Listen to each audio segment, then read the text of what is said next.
This is the limitless Keith Lee. This is Brody King. This is Angel Garza. Will Ospreay. Hornswoggle. Pentagon Jr. The villain, Marty Scurll. The Mexican Ray Phoenix. King Ricochet. Concrete Rose Sunny Kiss. And I'm here to ask you to stop what you're doing, take just one moment, and bask in the glory of the busted wide open. Busted wide open. Busted wide open. Busted wide open. Busted wide open. Busted wide open. Boston Wide Open. Busted wide open podcast.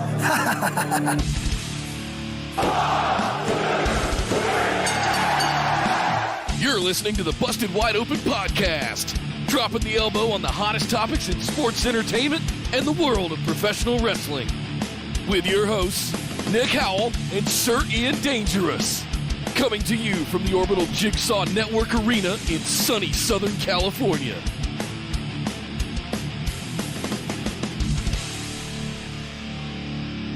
Welcome everybody to BWO Live, coming to you from across the BWO universe of Twitch, YouTube, and Facebook. This is episode number 326 of Busted Wide Open. My name is Nick Howell. And going on 60 hours with wild things stuck in my head. Thanks, Moxley. I am Sir Ian Dangerous, and welcome to the show. Hello, everybody. Hey, and welcome. this is what? An odd time. Like a time warp from a year ago. Yeah, for those of you watching live, thank you for finding us. We do apologize for having to delay the stream last night. We were not at our regular time of going up right after Smackdown. We apologize for that, but we did want to get this show out anyway so you guys could hear all of our thoughts and get a recap of SmackDown, AEW, and NXT for this week. Of course, we are going home on SmackDown to Backlash, which is tomorrow, and we'll be live right after that goes on to recap that, give analysis, all that good stuff. Nick, do you want to explain to everybody what happened yesterday? Do you want to Yeah. give a second here? Yeah, before I get into the business, I'll say a few things. I've already mentioned it in Discord and on our Facebook group. For those that did not see there, we have Esther and I do not have children, nor do we want them. We have fur babies. We have puppies. You guys have met BWO official Keiko several times here on the show as she has grown into prominence. Exponentially. Yes. But Rocco is our other one. He's turning 9 this year. He's been with us. I mean, he's been our ride or die for a long time now. And he started having an issue a couple of days ago where his hind legs were giving out on him. And come to find out, this is kind of a resurgence of a degenerative issue in his kind of lower spine. He basically has a herniated disc. And what a herniated disc is in your spine is when it kind of grows, right, and spreads, and it squeezes on your spinal cord. So it's kind of a similar thing that happens in humans, but do not let your pets jump off of furniture. I'm gonna say it again. When they're 9 years old. Do not let your pets jump off of furniture. Don't let your 70-year-old grandpa jump off the furniture, right? It'd be the equivalent of your 70-year-old grandpa jumping off the roof of the house. Mm-hmm. And he might land it the first few times, but there's going to be that one time where his back goes, ah! Yeah. So That's basically it's a compaction thing. Yeah. Anytime they land on their front paws, it just compacts their whole spine. And so you had an emergency last night, had to take him in. We got to a situation yesterday where we had to do some X-rays and MRIs because it was getting progressively worse over the course of a couple of days. We thought we were going into surgery last night.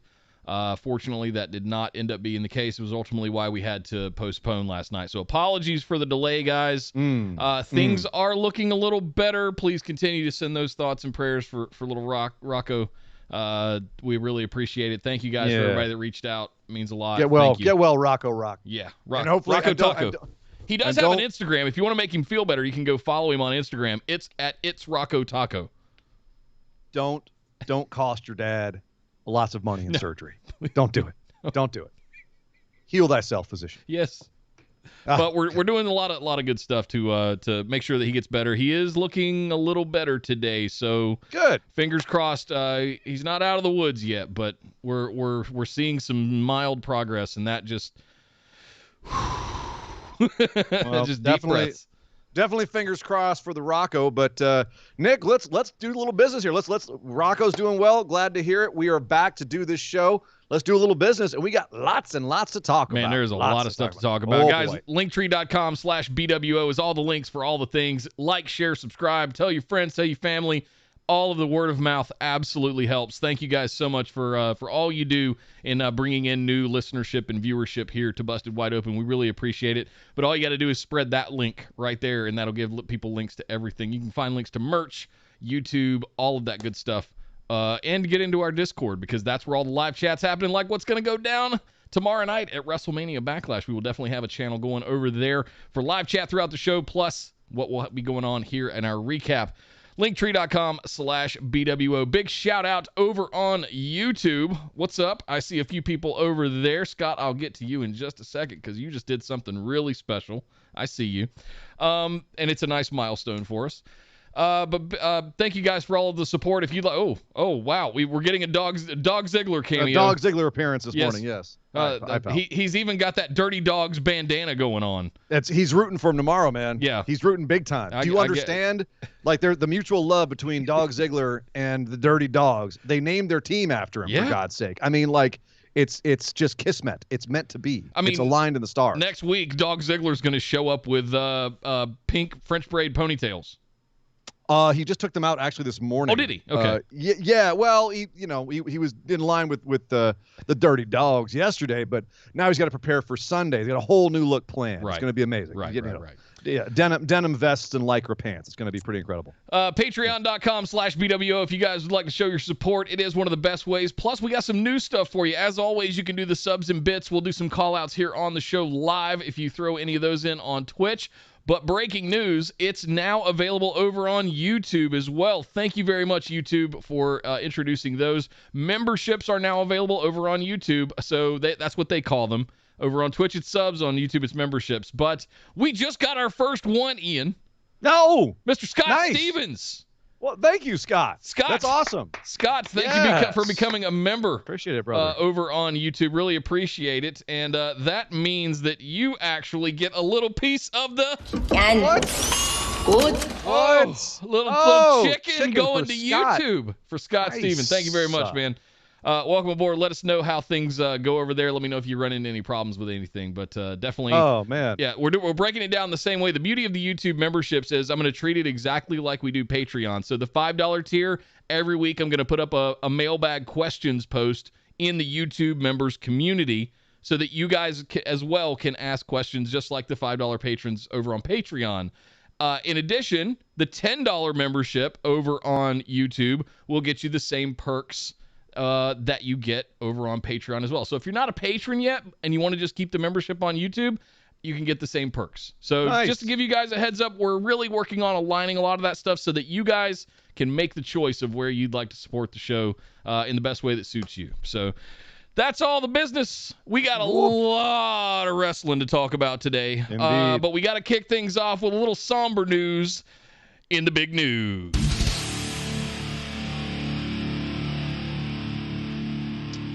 Well, we do have to kick this off with some sad news. Unfortunately, just yesterday, right before we were supposed to go live, and so we were able to, I included it today as well. New Jack has passed away at the ripe young age of 58, which is way, way too young. I had no idea he was 58 years old. Jerome Young, yeah, he looked great. Yeah, but relatively speaking, aside from the massive scar on his forehead, but that's just a sign of years and years and years of being New Jack. And I always thought he was just Romulan or something. I didn't know.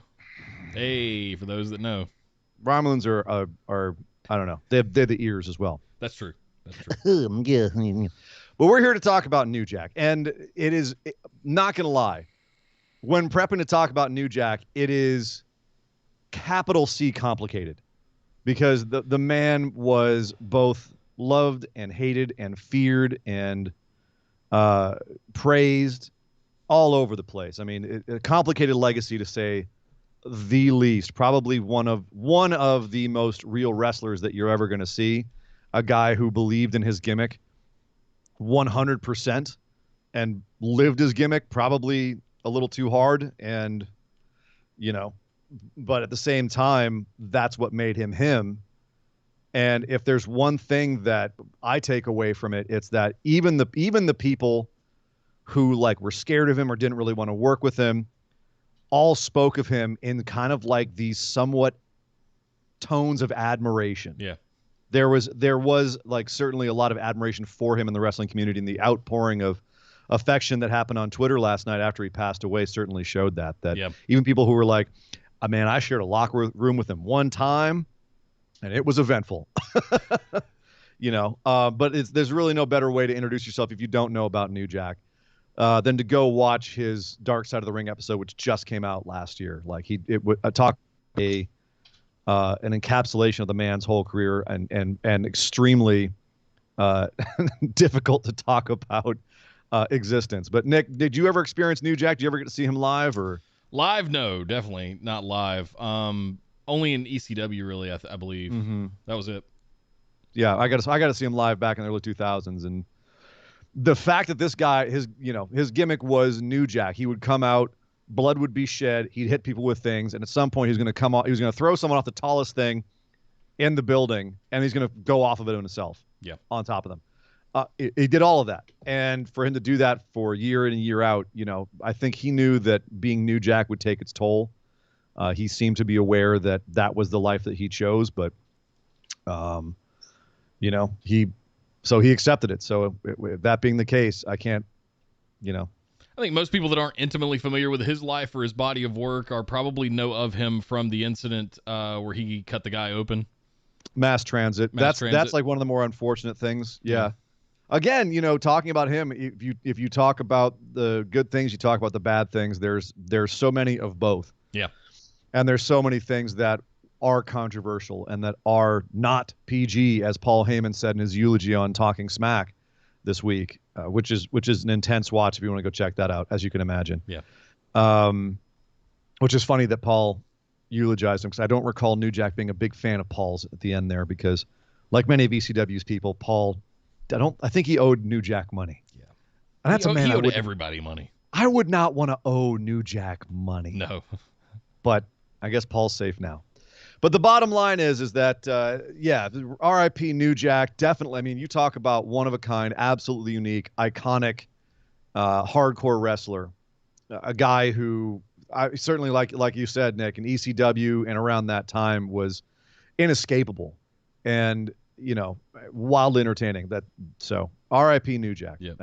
That one stings for me. I did forget to do something in the business, and I completely, because he likes to do it as soon as he shows up. Kyle, I'm very sorry for skipping over you. Dropped 5 more gifted subs on his crusade to get us to 100 subs. I cannot thank you enough for that crusade, sir. Let's see. Mike Striss, All Black Lives Matter, Earl Lavoy, Jared J, 50J Banks. You guys all got gifted subs from Kyle Cotton. Make sure you say thank you to Kyle. Kyle, thank you so much, man. Appreciate it, brother. He also threw in 100 bits, said I honestly thought it was impossible for New Jack to die given everything he's been through. Watch out, mass transit. New Jack looking to say hi to someone when he gets to the afterlife. Oh, man. Cocaine's a hell of a drug. Yeah, right. I mean, honestly, passed away because of a heart attack at 58. If you had asked me how he would go, that would probably be it. Yeah, that'd probably be it. But rest in peace, big guy. Indeed. And thank you, Kyle. Appreciate it. All right, guys, there we go. We got a pay-per-view to book. We got to go over and get set up. So let's start off by doing that, by going over what went down last night on Friday Night Smackdown.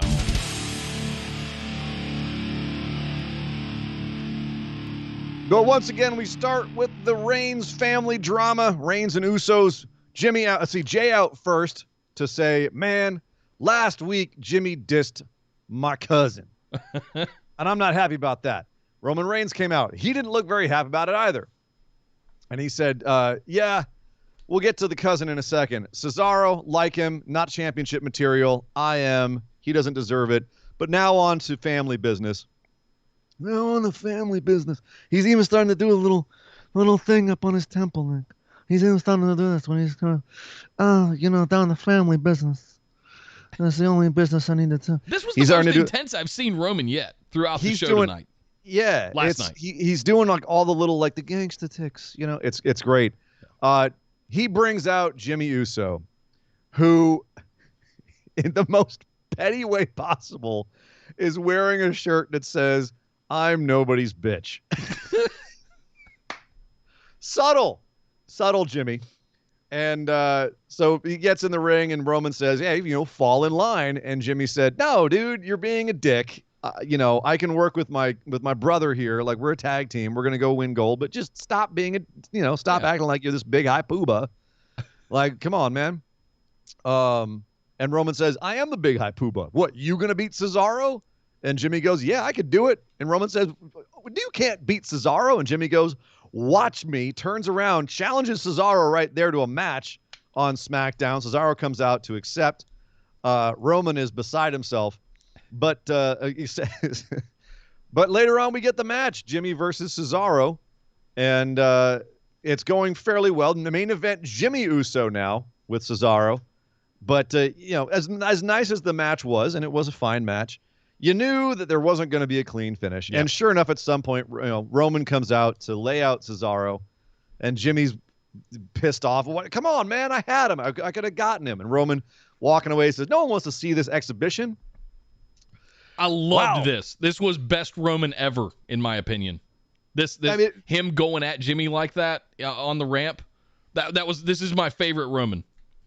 It was great. So Roman was giving great stuff. All three of the cousins were giving great stuff.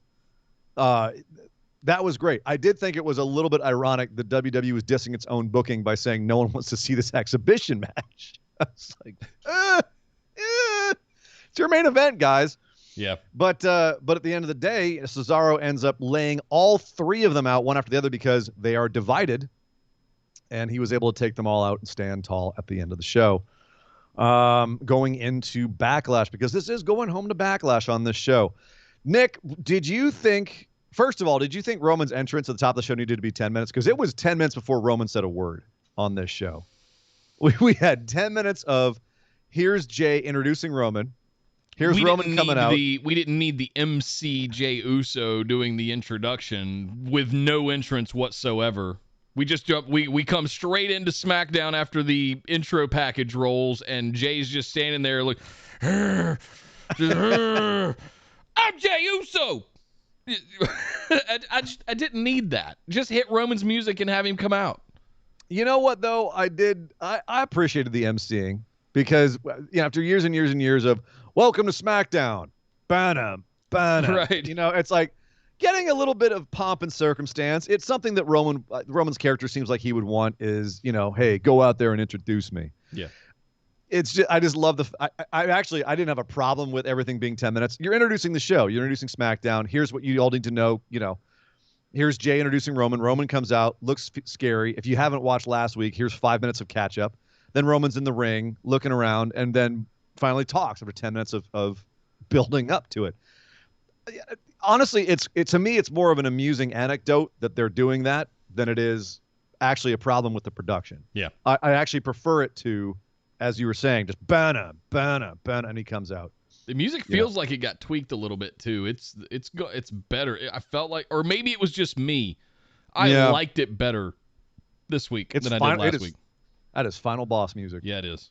It is Final Boss music. So the idea of Cesaro having to go through both of Roman's cousins to get to him is as old as wrestling trunks. Yeah, sure. That's right. That's old school booking. That's a million years old.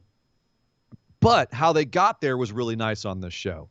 The family drama, how Jimmy was basically trying to say, I'm as good as you are, Roman, and challenging Cesaro. The way that they got there in story was nice. I liked that. I thought it was a very elegant way of doing it.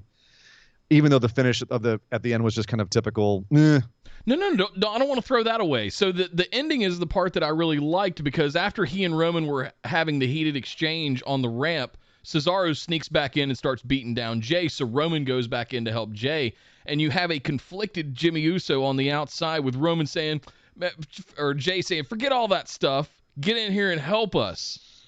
And I think there's going to be a point. And I'm wondering if Jay is going to do something to cost him the match on Sunday. We'll talk about that kind of stuff when we get there. But I like this conflicted Jimmy Uso because put all the what you think stuff aside. This is your family. Get in here and help us out with this thing. And I like that part of it. That's the dynamics I'm talking about. Yeah. Having Roman just come in and randomly cost Jimmy the match. And poor Cesaro, by the way, who's just somehow wrapped up in the middle of all of this. That was my next question. Yeah. Is because the stuff that's good is Roman interacting with his cousins and the brothers, how they're now, two sides of the same coin.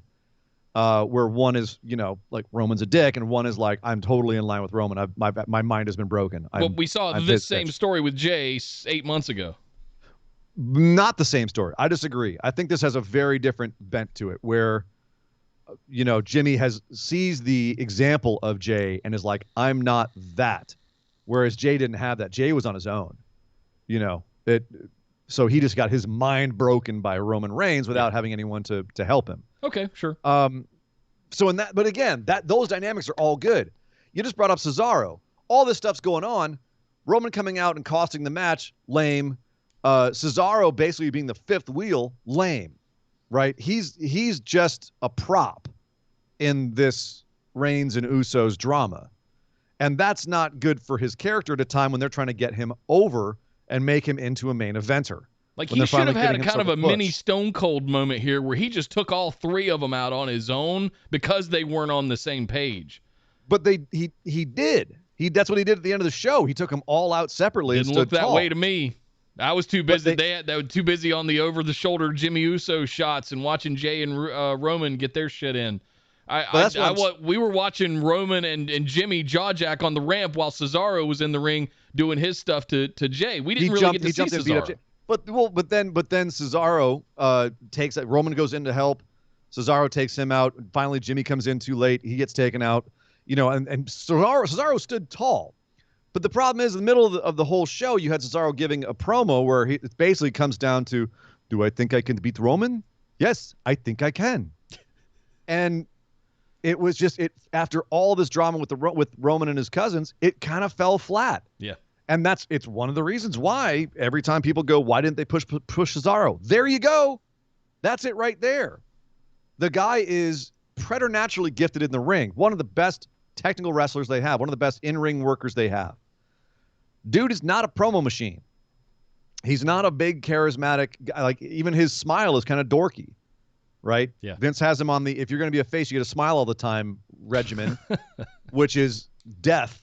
Because you just look dorky. Like, look at Finn Balor, right? You just look dorky half the time. You want to go out there and look cool. It's why he was so good as Jack Swagger's enforcer, right? It's why he was so good in that role as just, I'm going to go in there and whoop somebody's ass, and he never had to say a word.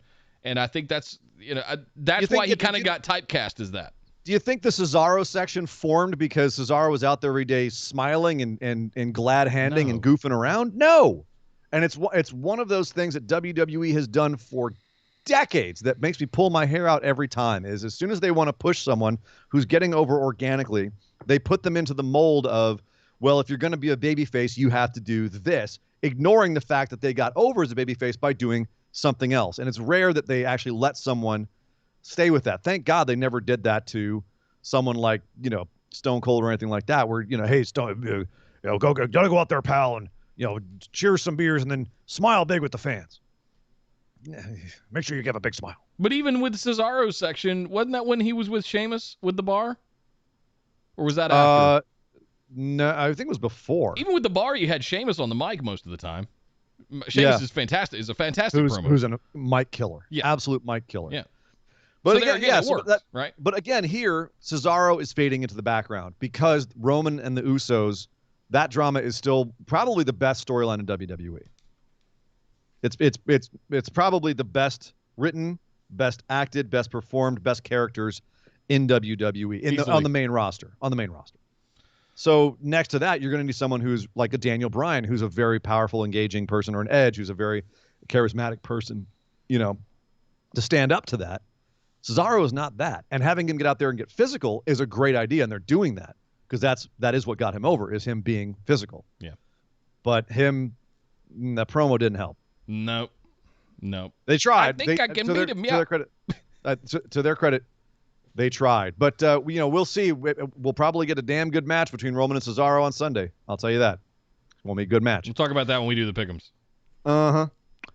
But there was also a match that happened right after that opening segment, during the time when people usually go get some popcorn or grab a bite to eat or relieve themselves, a little bio break. They go, well, the opening segment's over, time to settle in for the show. Second match of the night, Women's Tag Team Championship match. Wait, we're going to do this on the Go Home show? We're going to do this not only on the Go Home show, we're going to do this in the second position on the show. All right. Natty and Tamina versus Nia Jax and Shayna Baszler with Reginald along for the ride for the Women's Tag Team Championships. A rematch of WrestleMania Night 2. With a different outcome, Reginald gets kicked off a ringside for interfering. Yay. And I'll be goddamned, but Tamina sneaks in a splash. They did a good job of actually having Natty take out Nia, and then Nia be lying there trying to get up, and Tamina just coming out of nowhere. You don't even see her go for the splash off the rope. She just comes into frame with it, lands on Nia. 1, 2, 3. Tamina pins Nia Jax. We have new Women's Tag Team Champions. And they did their best to make a big deal out of it because they immediately had Kayla in the ring to interview them.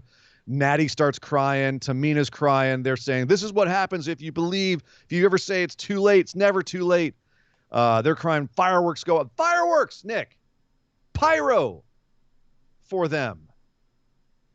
In the second position on the show, winning the Women's Tag Team Championships on a go-home show in a WrestleMania rematch. There's lots to unpack here. There is, and I want to start off by saying I'm very happy for Natalya and Tamina. You know what? Yeah, let's start with the positive. And I here. don't know that I even want to say anything else after that, because none of it's good. But we have to. Yeah, it's and none of it's nothing good. to do with Natty and Tamina.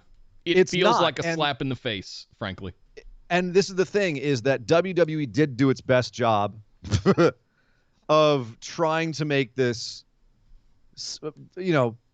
a big deal while doing its best to not have it be too big of a deal, right? This could have been done at WrestleMania on a big stage in front of people that were actually, Tamina was getting over in front of. Or God forbid at the pay-per-view tomorrow. This could have been done at a pay-per-view tomorrow where we have six matches that we know of. Easily room for a seventh. Easily. You could have told the story that they didn't get it done at WrestleMania because they had wrestled the tag team turmoil the night before. Sure. Right? You could have done this tomorrow night easily. Why did you have to swap titles? I don't care which titles it was. Why are you swapping titles on a go-home show 48 hours before a pay-per-view? Not in the main event. And it's second position. Second position on this. This was so bizarre. As soon as I saw the second position, I'm like, well, I guess Natty and Tamina are losing again, which I guess is only appropriate because they're not doing this at WrestleMania or at Backlash, so they might as well just get it out of the way. And then they win. I was like, what? You're going to have Nia and Shayna go out like that after their long-ass reign, beating everybody. You're going to have Natty and Tamina get that win on like a little, throwaway go-home show in a throwaway position. I mean, WWE did like the minimum, which was give them a little bit of mic time and some pyro and be like, and shuffle them off the back, be like, okay, cool. Now, stop bothering us with saying you want these titles. Here's the thing. As you said, Nick, I'm genuinely happy for Natty and Tamina. Same. You could see how much this meant to them, especially Tamina, who's never won a championship. You could see how much this meant to her. She was throwing up the horns for her dad up in the great beyond. Like, yeah, you could see her kind of on the side, just, Oh, multiple times. Yeah. Doing it for pops. But yeah, so this was a great moment for them, but it wasn't a great moment of booking. It wasn't a great moment of storytelling. It wasn't a great moment of creating viable challengers and having them go up against strong champions. It was like the opposite of that. It was just a meandering nothing where they made kind of the wrong boneheaded decision nearly every turn. So are they going to have to defend the titles at Backlash tomorrow? Probably not. Do you think they're going to whip that together overnight? No, they'll probably just flip them back to Shayna and Nia next week. I believe, if I'm correct, there's 8 viable women on SmackDown to have a match with. I mean, they're tag champs. They can go to Raw now, too. Anyway, so, yeah, again, as you said, Nick, let's concentrate on this. Happy for Natty and Tamina. Yep. Just wish they had done it in a better way. Yep.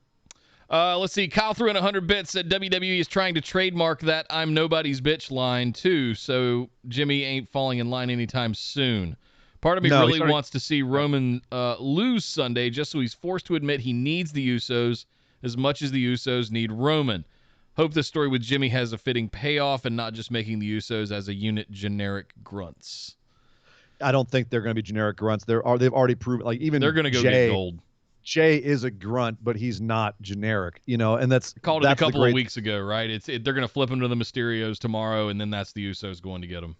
And we're going to be draped. Wait to our pick'ems. Yeah. Wait to our pick'ems there, buddy. Yeah. Getting ahead of yourself, man.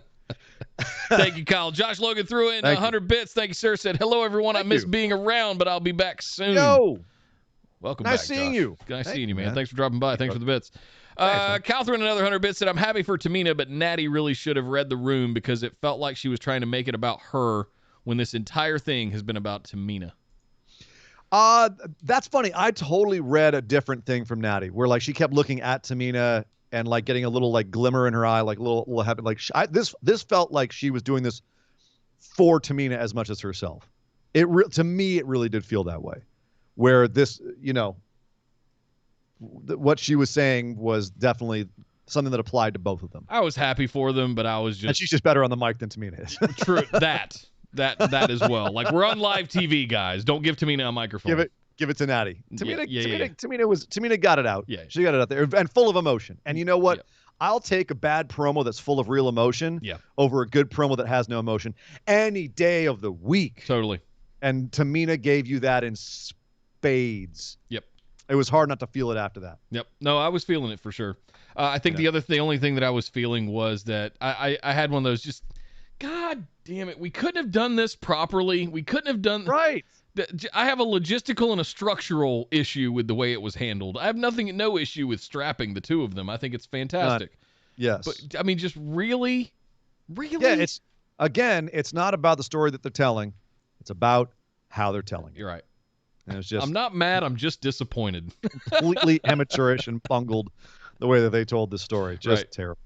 And it would have been easy to fix, like you said. Just have it on the pay-per-view tomorrow. They had to even on the kickoff show. Do it on the kickoff show. They had to fight back from WrestleMania, which they did. They won singles victories to earn their championship shot again. We, at WrestleMania, we just fought the night before. Now this time it's for real. We're not going to be tired. We're ready for them. This has been a long time coming. Like, play all that up before this. Yeah. We got none of that. You got the best video package editors in the world. They can tell that story. Oh, they could have made this epic, but nope. It was a little. All right, cool. Here's some fireworks for you guys. It was the bare minimum, I felt. So let's get through all the rest of SmackDown here. Yes. Bianca Belair came out looking like $1 million. Great outfit. She looked fantastic. That is, as we say every time, Nick, that's the woman that you want representing your company. Looks great. She said that Bayley's just jealous. Bayley, of course, shows up cackling on the monitor to say nothing, really. She just kind of just laughed, no matter what Bianca said. Until Bianca said, hey, you're just jealous because at WrestleMania, you were getting thrown down the ramp by the Bellas while I was winning the championship. And Bayley got very serious and said, you know what, you remind me of me. And I'm going to have to teach you a lesson and show you that it's not all fun and games and pretty flowers and being cool. Yeah. Ooh. Ooh, Bayley.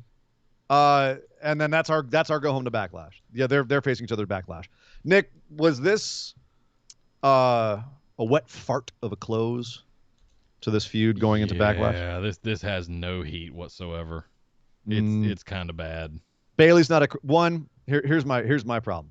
One, do you feel like Bayley's a credible threat? No. Two, did this in any way make you think that Bayley had been thinking about how she was going to beat Bianca, or what? Did she have any idea what she was doing on that Titantron? No. Why was she there? Exactly. Did this make you feel like Bianca was a champion who had legitimate contenders? No. No. Because she doesn't. As I just said, there's 8 women on SmackDown. They don't have any of them built up to the level that Bianca feels like she is when she comes out. Right. And Bayley being, a cackle Karen is not going to do that.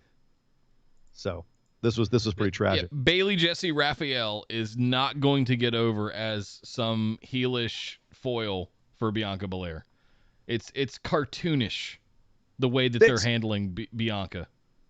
But again, it's like with the Natty and Tamina thing where, like, okay, so have Bayley say, I see myself in you. I see you as myself a long time ago. It's a part of me I wanted to destroy.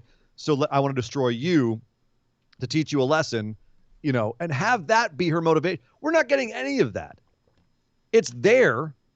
They allude to it, but they don't drive it home. Instead, they're going for stuff like make sure Bayley cackles a lot and make sure Bianca smiles a lot. And says a lot of Right. Get all your catchphrases in. Focusing on the wrong things. Yep. Fortunately. I want to see her whooping ass. That's what I want to see Bianca doing. Yep. Bayley and again, was on a streak there where she showed up and whipped ass and talked a big game. And I don't know where this ding dong, goofy, crazy hair kind of Bayley has come from. Not a fan. Girl. It's always better when you say it. Yeah. Here's another thing. These performers will save WWE again on Sunday because they're going to go out there and have a great match. Just the feud is just not worthy of them. No. I also don't think that the feud is worthy of Commander Aziz. I've been running around going, Commander Aziz all day. It's Commander Aziz Day. Commander Aziz. Here's the ironic part. He's wearing an old Marine Corps. It looks like a Marine Corps dress jacket, and he's got Staff Sergeant bars on. Right. Like is he an E5 enlisted or is he an O3 commander? Like is he an officer? Well, maybe get that dude some officer bars. Dude, they're like $1 at the Army Navy store. WWE is one of those companies that loves to pride itself on how much it loves the military. Right. It gives back to soldiers and everything. It can't even get it right. Anyone who's a soldier who's watching this is going like, this isn't a commander. He's like a sergeant that helps people do drill. He's enlisted. Right. I mean, sergeant's nothing to scoff at. If you've made sergeant, you've done your time, right? I'm not scoffing but he's at not it. Commander. Commander Aziz. He's not an NCO. I have not been able to stop running in my head for the last 24 hours. I've been going, Commander Aziz. I can't stop. It's just it lives in my head, and I want it out. It's so And then he ridiculous. walks up and he shows so we're doing a ceremony. A Nigerian Medal of Honor ceremony for Commander Aziz. It's Commander Aziz Day. So That's right. He comes up to the camera and shows this medal, and it looks like the little participation medals you get when you do the 1 mile fun run, right? Looked like it was made out of chocolate. Like you guys got to unwrap it out of the foil. He's just gonna eat it up there. I was dying laughing. It was the same podium as Rusev Day. They just repainted it. Right. I thought they were going to give him the keys to Bulgaria. Oh my God. Yeah. The Apollo Crews experiment continues. He's still very, very, very Nigerian. He's hella Nigerian. He's hella Nigerian. And it's today, boys, for what he gives to Nigeria, we give Commander Aziz the Nigerian Medal of Honor. The highest honor. Everything and must good old be Nigerian. Dabakato, man, he's up there. He's getting just chest puffed out as hard as he can. Oh my God! He's fluffing his jacket. It's amazing. It's comedy.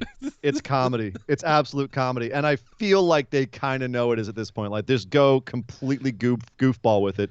It's interrupted by Big E, who hops on the Titantron and says, you have yet to feel my power. Hello. And then out comes Sami Zayn to say, that's really cute. This is lame. Hey, how about you give me a shot at the Intercontinental title that I never should have lost? And, of course, Apollo is beside himself. Apoplectic. How dare you interrupt the ceremony for Commander Aziz? How dare you disrespect Nigeria? And then out comes Kevin Owens. Of course, you get to go all four guys in here. Kevin Owens comes out, scares Sammy into the ring. Big E comes to the ring from the side. Big old scuffle. Everyone goes their separate ways. Apollo and Aziz escape. And we then find out. How did this not get booked into a fatal four-way for tomorrow? But it did. Oh, it did? I'm not seeing it on the pick'ems. Which Hold on there. Okay. Too busy having Commander Aziz running around your head. Exactly. Hey, Kyle 300 bit said, you do know now you have to put a Commander Aziz, have a spot on the soundboard. I'm on it.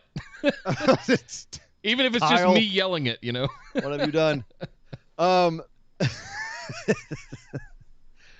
So Apollo and Commander Aziz show up backstage with Adam Pearce and Sonya Deville and demand that these guys be censured for their actions. And Sonya says, well, you know, if you keep talking smack like this, Apollo, we might have to make a fatal four-way match against you and the 3 other guys. And Adam Pearce goes, that's actually a really good idea. Okay, it's official. We're going to have a fatal four-way match for the Intercontinental title. You, Sami Zayn, Kevin Owens, and Big E. Next week on SmackDown. And then they storm off angry. And then Adam Pearce turns to Sonya Deville and says, never undermine me again. And she kind of goes, and walks away. The plot deepens between those two. But we're here to talk about the Intercontinental Championship. Is WrestleMania Backlash too full? Nick, could we not squeeze in a 7th match there? They've got 3 matches. They have 6 SmackDown. Yeah. Well, am I three, counting? Three you got the Tag Team Championships, you got the SmackDown Women's Championship, and you got the Universal Championship. This is going to be a short-ass pay-per-view with what they got right now. I mean, I'm not mad at that. Terrible. I don't want. Nobody wants a 4-hour B pay-per-view.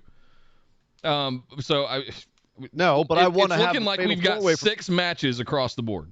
I want these 4 guys getting pay-per-view money to go out there and beat themselves up. They are pay-per-view caliber. But speaking of pay-per-view caliber, if you guys aren't seeing what Ricochet and Ali are doing over on Main Event, they're putting on pay-per-view caliber matches right there. Yeah.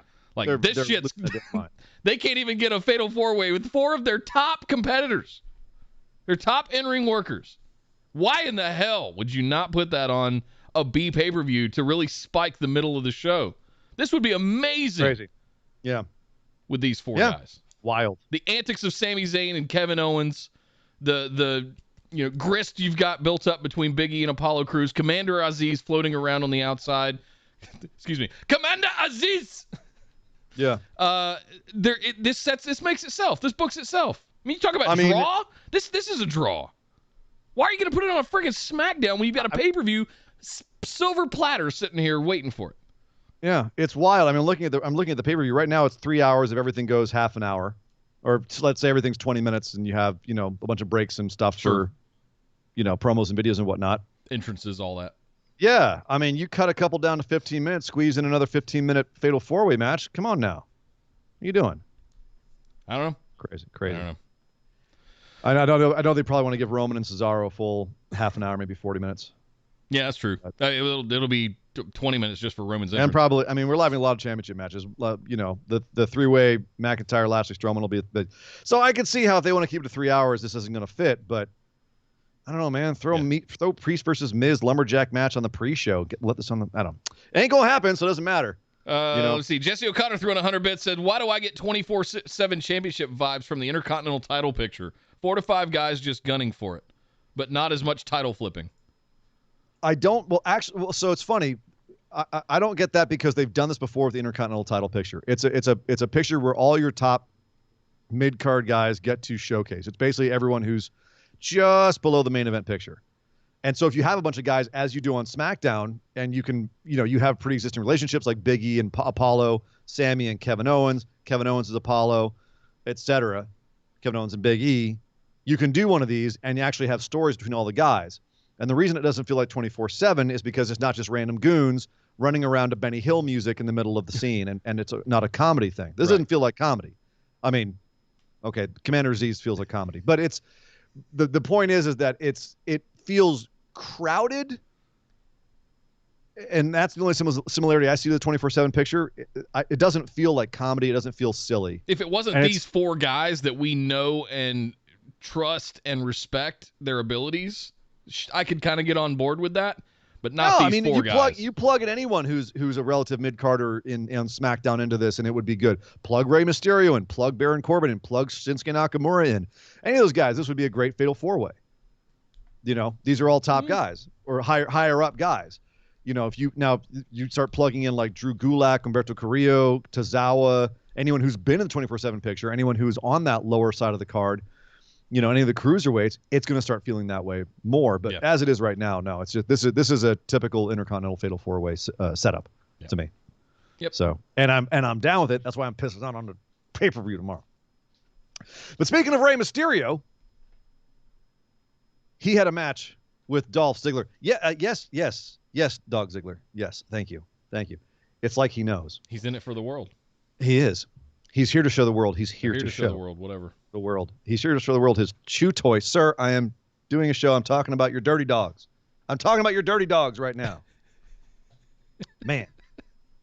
The Dirty Dogs came to ringside for Dolph versus Ray Mysterio. Last week, of course, Dolph was upset by Ray's son Dominic after Dolph made fun of him for being a babyface, literal babyface, being a baby. He's a baby. This week we had a nice long match between these two old school dudes. Nick, there was a time where the idea of a Ray Mysterio Dolph Ziggler 10-minute match would have made me go, yes, put it in my eye holes. Yep. And now it's kind of like, yeah, okay, cool. But they went out there and did some work. Yeah, they did.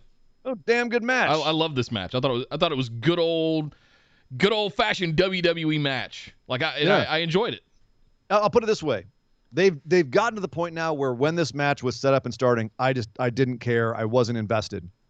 And these two guys are so damn good that by the end I went, man, I should have been invested in this match. These guys are so good. I should have been in a mental state where I was excited to see this. Dominic can get his look together. I think he's going to be a big star. Yeah. But the interesting thing is Ray gets the win on Dolph Ziggler. Two weeks in a row, Dolph goes down.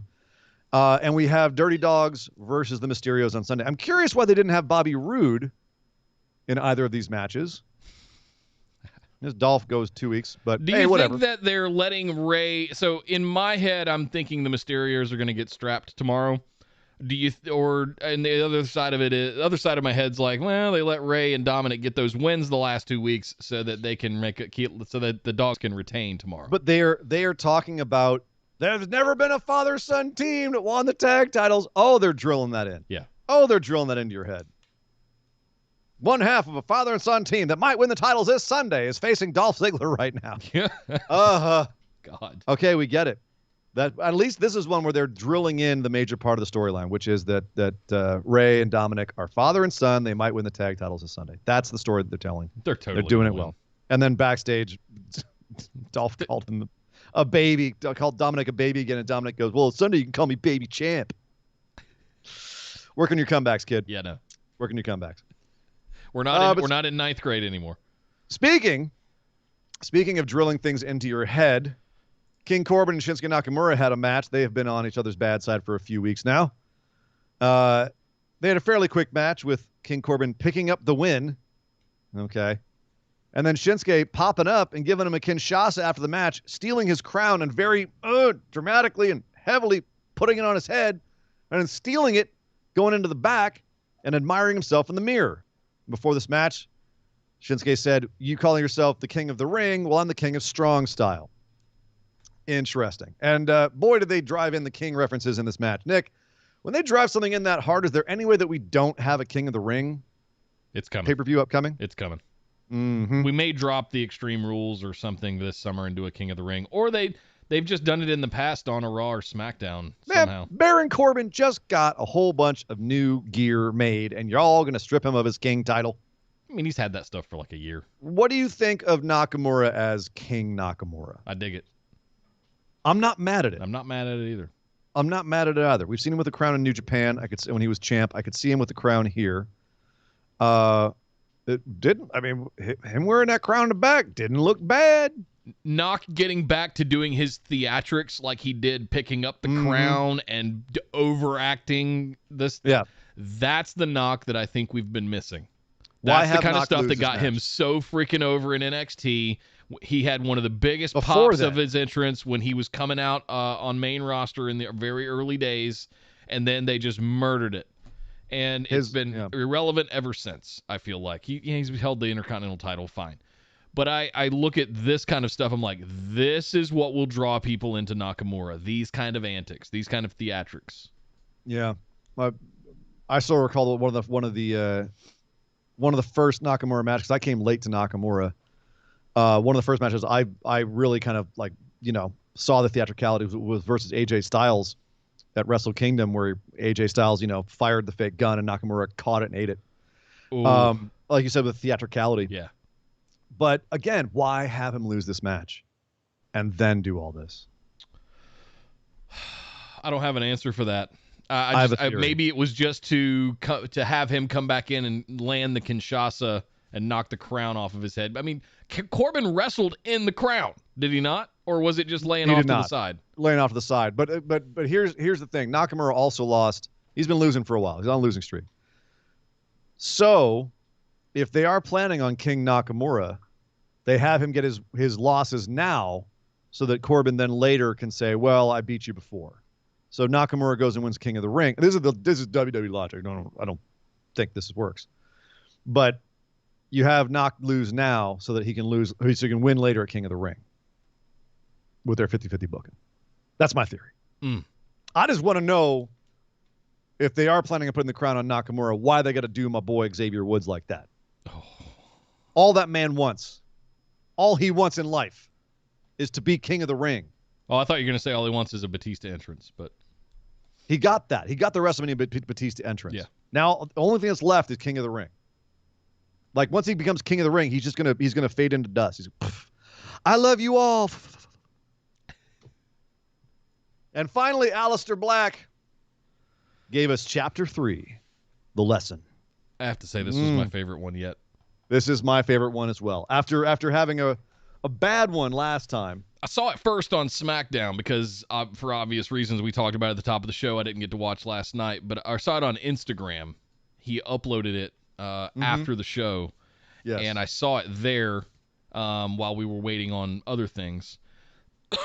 And I watched it on Instagram, and I just went, holy crap, I need to watch that again. And I went and watched it again, and then I saw it when I finished Smackdown. Then play it again, and there was something that stood out. I posted it in the Facebook group earlier that just all I could think about was Hunter S. Thompson's writing style, and it made me think a little Fear and Loathing kind of stuff here with, what was it? I could help you, but I won't because you're not a participant. You're just a spectator. And I just went, that's some deep shit. We went from I don't know if it's that deep, but it's certainly well said, and it's evolved from, we were still reading from the book. We're still talking about apparently his quote unquote father who's raising him, training him. And last time, the one I think really kind of got off the rails a little bit was Aleister Black in high school being bullied and then picked up by his dad in a Yugo, which did not work for me. No. This time, the shadow puppetry is the dad on a Shao Kahn throne and Aleister in a pit fighting dudes like it's blood sport. And saying that, my dad told me that men are cruel, essentially saying that, this only the strong survive, and you have to your will. I thought it was more Nietzschean than Thompson. But okay, sure, I'll buy that. There's a lot of philosophies drawn from many different sources for this. Obviously, like, the guy's intelligent. It's dude. Intelligent AF is what it is. Well, that's what I like about it. Yeah. Is this one felt smarter than the last one. Juxtaposed to what Bailey and Bianca are doing. The cartoonish, I'll get you, you bad guy, rawr. It worries me, though, because this is in Wyatt family territory. This is in Bray Wyatt territory, where he's being very eloquent. Yeah. And he's saying things that have meaning. It's the rocking chair in the barn kind of stuff back in 2016. You're right. This is a similar stuff. It's very similar. 2015. And it's only as effective as how they handle this once he's out in the ring and out of these back. You can make all the great backstage segments you want. It's still a matter of what they want to do with him in the ring. Yeah. There's also rumors that Thea Trinidad might be coming back. Zelina Vega was seen at the Performance Center this week. And there's rumors that she may have thawed her frosty relationship with WWE. So we'll see. Rumors are tending to spread and say, they're going to put him up, bring Aleister over to Raw, put him with Zelina Vega. I say keep Zelina away from him. But going to Raw, not a bad idea. No. Raw needs some more stuff. It needs more content. Kyle threw in 100 bits, said, the king has returned. I honestly haven't marked out for something so silly in wrestling in forever just because Nakamura getting a crown again like Wrestle Kingdom 9. Let's roll with it. Love all of this outside losing to Corbin. Yeah, I'm the same way. I completely forgot that there was a wrestling match once Nakamura kicked in the theatrics.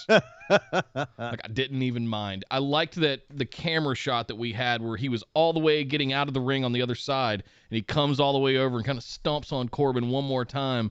Yeah. Corbin sells it like he just got shot. And then he comes down and he picks up the crown. It's heavy holds the crown or whatever that kind of stuff is. Right? I loved this. Heavy lays the crown, but yeah. Kyle threw in another 100 bits, said, I'm excited for Black, but I'm honestly disappointed the rumored move to Raw is not happening because Black has no faces to feud with on SmackDown. Like he already feuded with KO to death. Big E is a main event project still. Amal's with Corbin. Who is he supposed to be over with as a heel? Buddy Murphy again? Yeah, who's he going to feud with?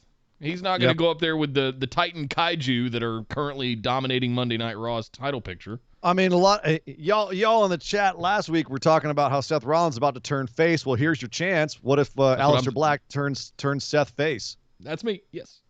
You know, beats. I mean, he's talking here about it's easier to take a seat and watch life happen than to stand up and fight fight through it. Excuse me. I think this is totally targeting Seth Rollins. Have him come in and just break Seth down, reset Seth. Seth needs it, man. Seth needs to have someone come in, destroy him, and rebuild him, and have him come back as a babyface. Yep. I wouldn't be mad at that. Nope. But you're right. That's why I was hoping he's going to go to Raw. We'll see. It may not happen now. But, draft's coming up in a couple months. I'll put it that way. Yep. So that was SmackDown. That means, Nick, it's time. We went home to Backlash. Now it's time to talk about Backlash. Let's give our WrestleMania Backlash pick'em.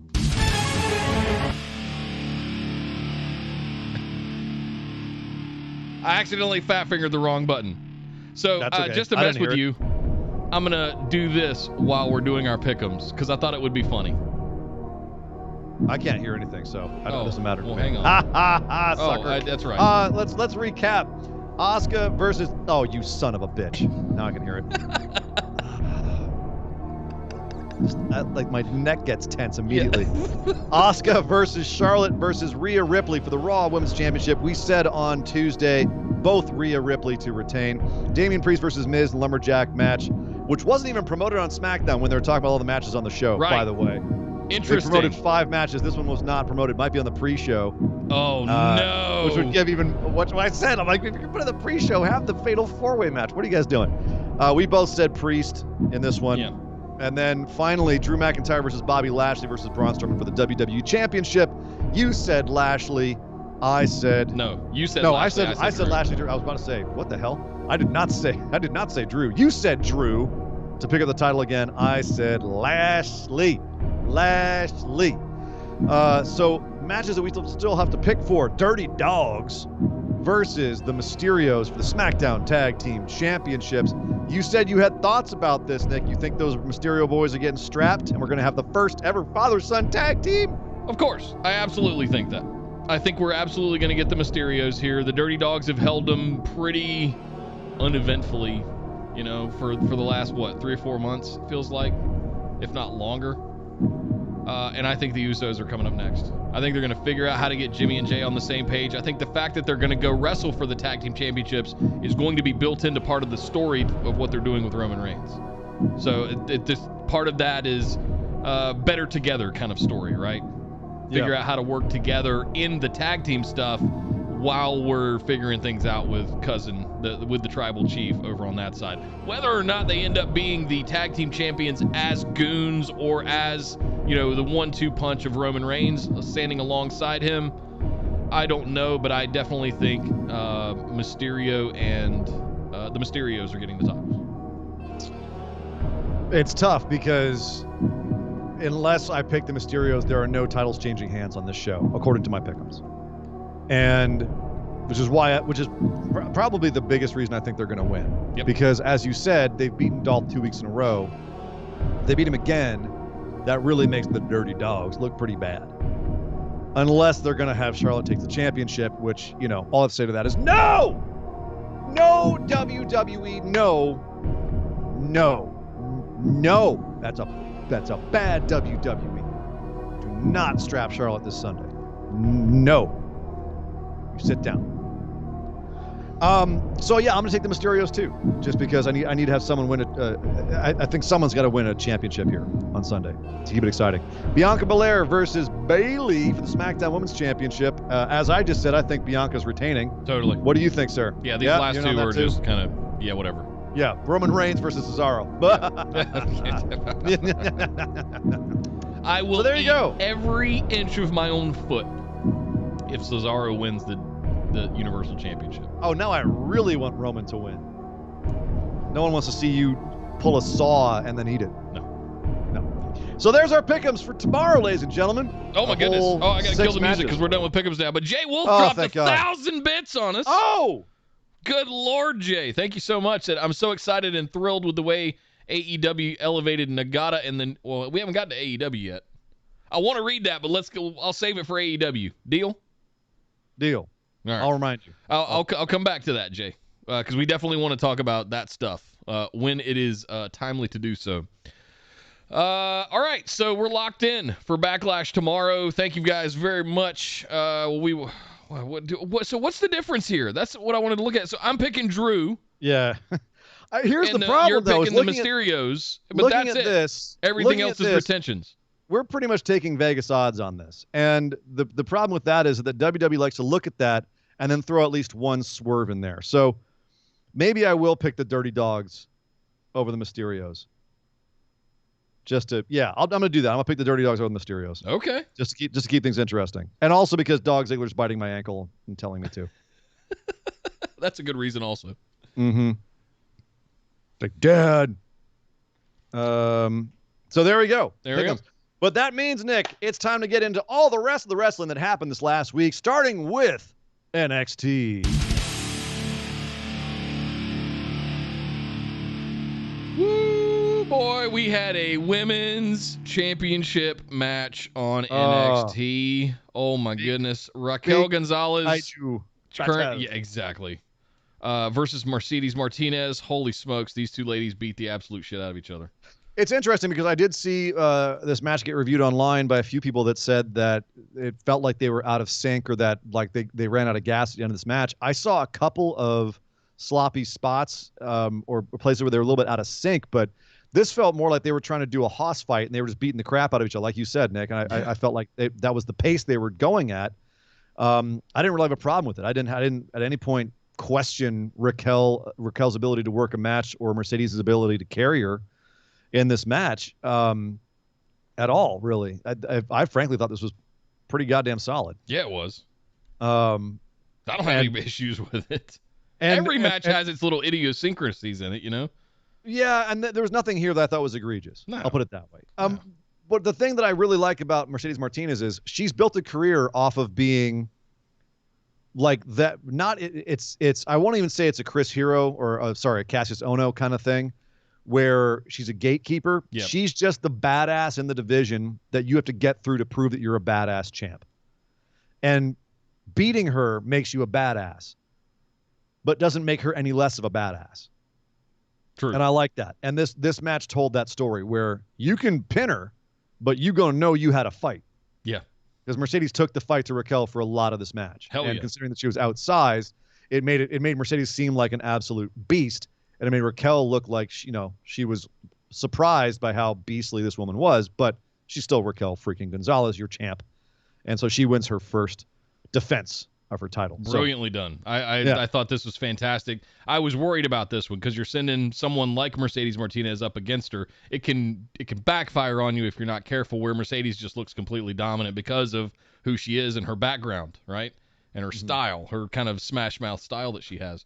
So I was a little concerned about doing this soon, but it turned out to be fantastic. Raquel Gonzalez is a formidable champion, and I apologize for ever having a doubt that she would be a good one.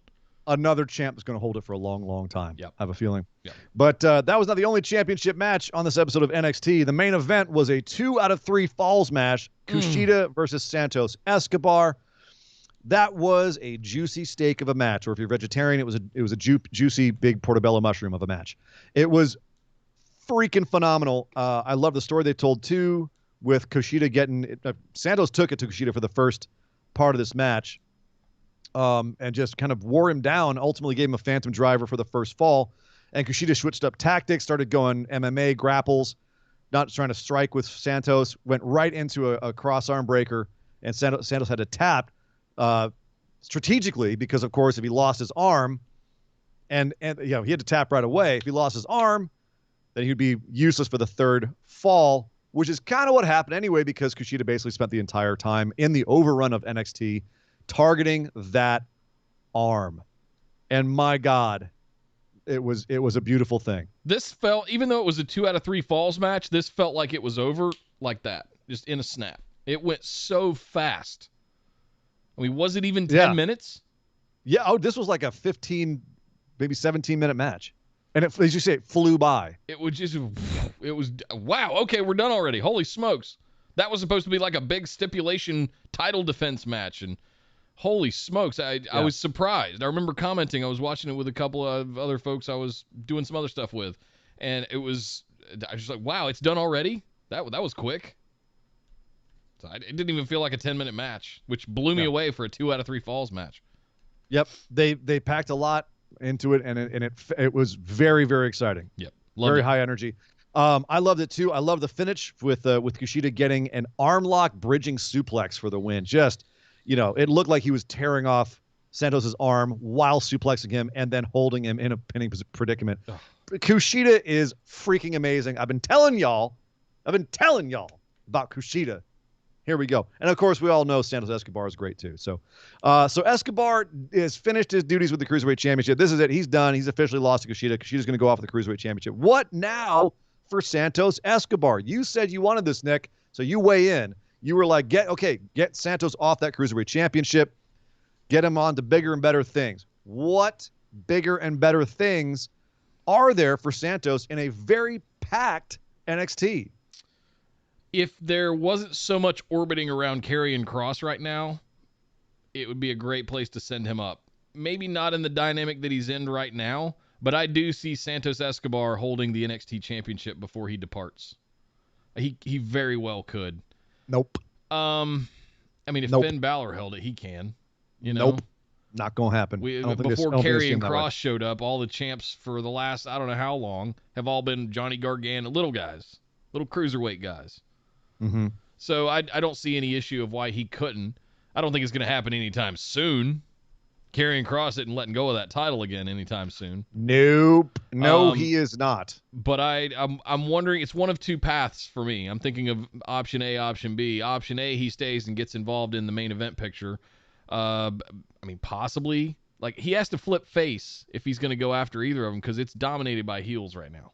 That's what I'm saying. Right? And he's not going to do frankly, that. I don't see Gargano dropping that title. There's no contenders other than Bronson Reed kind of lining up, but maybe. Bronson Reed taking that title off of Johnny next week. Let's be clear. Okay. So he's got there's him in that, a cage. and then there's the bringing up Legado de Fantasma as a unit to main roster. Yep. That's more my thought is either they're going to find maybe a better version of what they were trying to do with Andrade and Garza, or they invert it and they have Legado take the titles at some point, and then Santos is their leader while they're the tag champions. Sure, but I don't think MSK is losing it that quickly either. They're the first challengers, so I feel like they're gonna, Santos is gonna go root his boys on for a little bit now, and then until they find something for him, and help them ringside. Exactly. Yeah.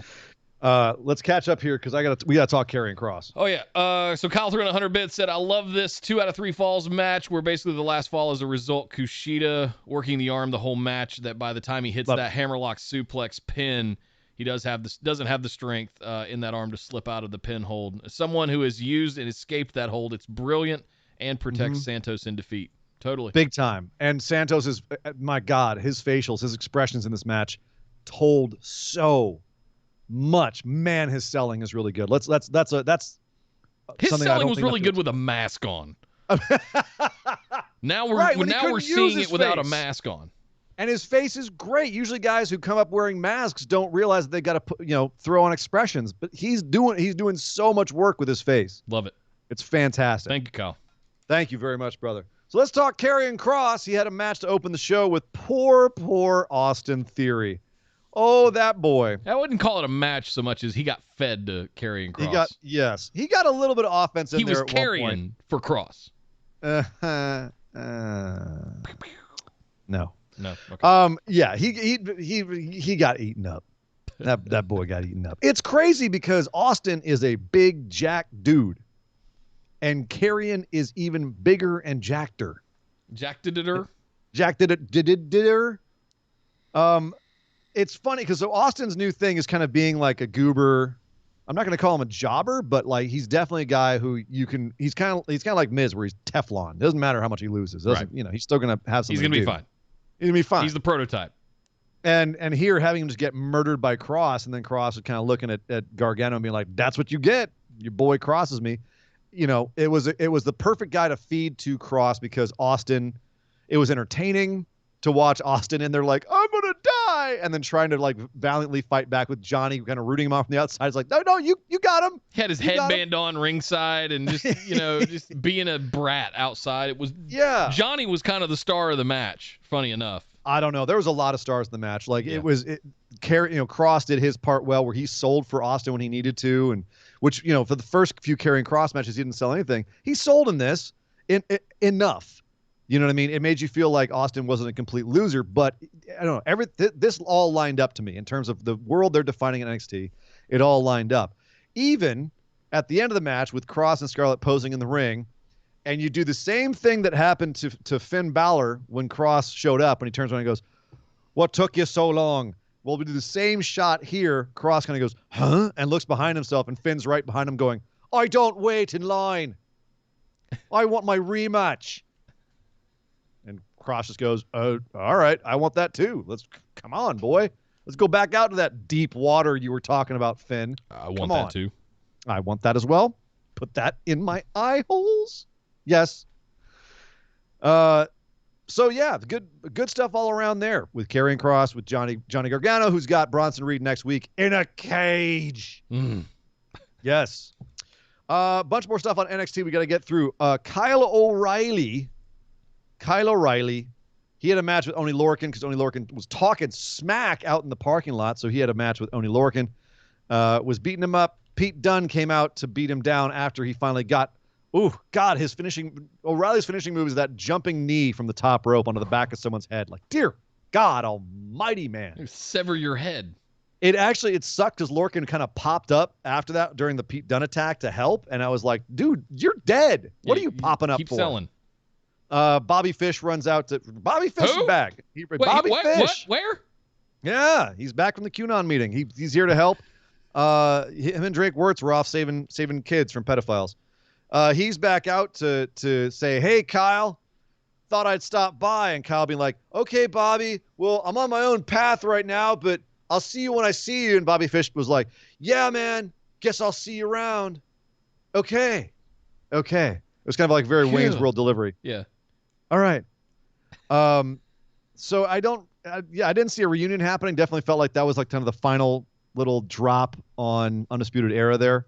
Yeah, we needed to settle that though. We needed that button. We needed a way to cover all the bases. Yeah, but again, we always say that. Like, all you need is like a sentence or a scene to tie up loose ends so that we're not sitting here going, "Well, why didn't Bobby ever say anything to Kyle?" Well, we just got Or we sit around speculating, "We haven't seen Bobby yet. Is he still floating around somewhere? He could come back and attack Adam Cole and it'll be there." No, now we know. They're done. Get it done with. Yep. Get it done. Do you see Bobby Fish wrestling again? Can he sustain another injury? No, man. I see him being a guy who puts over dudes lower on the card. Dude's 44 and broken down. Yeah. So I don't know. I don't see him doing a whole lot. Maybe being the next opponent for Leon Ruff, who basically wants to die in the ring. He came back and was yelling at William Regal because William Regal said, "Dude, after the beating you took last week, you're not clear to compete." And Leon says, "I am clear to compete. I want to compete." So he picked a fight with Pete Dunne. Who's proclaiming himself now the baddest man in NXT. And he proved it by just killing poor Leon Ruff. Leon, of course, is still recovering from the beatdown he suffered at the hands of your boy, Nick, Swerve Scott. Nick, I'm going to step back here because Swerve has a crew, and they named themselves this week. They came out to their new music, which bangs. They came out to their name, which is Hit Row. And you got Top Dollar AJ Francis, Ashanti the Adonis, and T-Bar's sister B-Fab. So, Nick, tell me what you think about Swerve Scott's posse. I kind of dig it. At first look, when I saw the graphics, I immediately went Death Row Records. Yes. I immediately went, look at the all-star cast between Dr. Dre and Tupac and Snoop Dogg, and the 90s were just covered in Death Row Records. Yeah. And I look at this as okay, so is he trying to go on like a Suge Knight play here, in a sense? I don't want him to go that far. Only if he has Top Dollar shot and then goes to prison and Or is it the other way around? It's like has, Top Dollar turn on him and shoot him in the parking lot, 22 times. Oh, no, Swerve's the Suge. Okay. I don't know, man. I can see Top Dollar coming out in like suits and a big fat cigar and playing that role. AJ Francis, all three of these guys had, two guys and a lady. All three of them threw down on the mic, particularly AJ Francis. Like Ashanti wasn't bad, but AJ Francis, what's up, man? That guy's got he's got quite a bit of swagger on that microphone. And I was like, I dug it. They've worked on this. They've spent some time on this. They've done a lot of creative on this. They've practiced and rehearsed and done reps, and it shows. This was 100% fantastic. Yeah, everything having Swerve sitting in the middle of the ring in the chair that they pulled out, having his goons, his posse, wrapped all around him. Everyone introduced themselves, gets mic time, and Swerve saying, "Look, yeah, I tried a bunch of different things. That wasn't me. This is me." And you know what? Yes, this is the best Swerves we've seen, and we've seen a bunch of good Swerves since he came to NXT. This is money in NXT. Nick, I'm gonna drop some hurting on you here. Uh-oh. Because you know what this is? If this ever goes to main roster? Sanity. Black Sanity. Black Sanity. They're going to ruin these on main roster. They're going to ruin this gimmick on main roster. They're not going to get it. They're going to be jobbers, and they're going to get kicked back down to NXT. Luckily, it's not going up there anytime soon. Calling it right now. I hope not. Because in NXT, this is going to be amazing. Yep. This is going to be a good time for the next year or so while we're watching this evolve.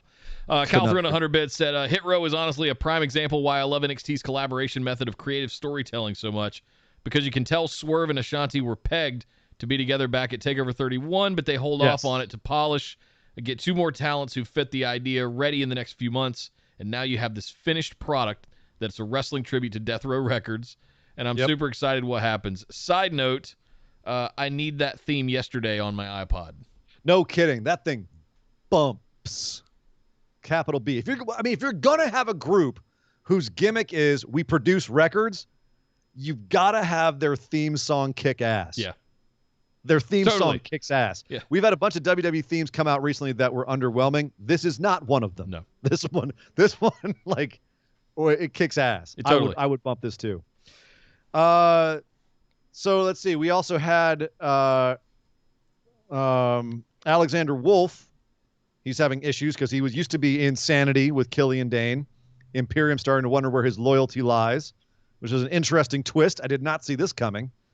Could you see a Wolf and Dane reunion? And if so, where does that leave Maverick? I don't know if it leaves him in a third wheel or if they become another three-man faction of some sort. Do they try and revive? I don't think they revive Sanity without Eric Young. No, you don't revive Sanity. You can't go back on that. No, that's dead. I don't know. This I didn't know what to think about this. Yeah. Nikki Cross on main event. You can't revive Sanity. No. We also had MSK taking out Breezango. It was just I call it an exhibition match, mostly for Daryl Sharma, your head referee. Used to be known as Hornet up in Canada, showing he can still run the ropes and vault over people. That was cute. Yeah. But MSK does pick up the win. Fandango and Breezango just now essentially it's Fandango. It's Fandango. It's Cassius Ohno as far as I'm concerned. It's Cassius Ohno. They're gatekeepers. They're the dudes that are there to put over the other guys. And I think they love being in that role too, honestly. I don't know if they love it, but that's where they are. Sure. And I don't know if they're going anywhere. And finally, Ted DiBiase outbid Cameron Grimes. Cameron Grimes wanted to buy a house. That's not bad. Thank you. Cameron Grimes wanted to buy a house. Some guy bought it for $20 million. Who pays $20 million for a house? Ted DiBiase does. Yep. That's who. Cameron Grimes still getting outwitted by Ted DiBiase. Nick, we wanted this. We wanted DiBiase versus Grimes. Is it working out the way you wanted it to? Versus Grimes? Like a $1 million I think we wanted feud. some kind of interaction, yeah. And it's been getting teased forever now when he was doing the basketball thing, right? So yeah, we wanted this. Play it out. Let's see where this goes. Does he end up managing Grimes? Does Grimes end up, asking him for his help? Ooh, I like that. Yep. But I don't think DiBiase is going to come back on that regular basis. I'm not sure yet. I wouldn't mind if this turned into some sort of mentorship, but maybe it's just like he mentors him and then Grimes comes back and he's winning more. I don't know. Yeah. I look at it as a Cody Arn Anderson thing. Not quite a coach, but maybe he helps him invest his millions and it turns into more of a Bernie Madoff thing and he kind of just sucks all the money out of Cameron Grimes and then runs away and Cameron Grimes is left this broken and broke guy. Damn you, DiBiase. Hashtag Nick Booking. Yeah, damn you, Ted DiBiase. Ted DiBiase. I mean, that's the thing. It is amusing. It's light fare, but it is amusing. Yeah. But that was NXT, and overall, a very good show with some amusing stuff. I could say the same thing about AEW, but it's also probably the angriest I've been all week, thanks to this show. So, Nick, let's not waste any more time, and let's go talk about AEW Dynamite.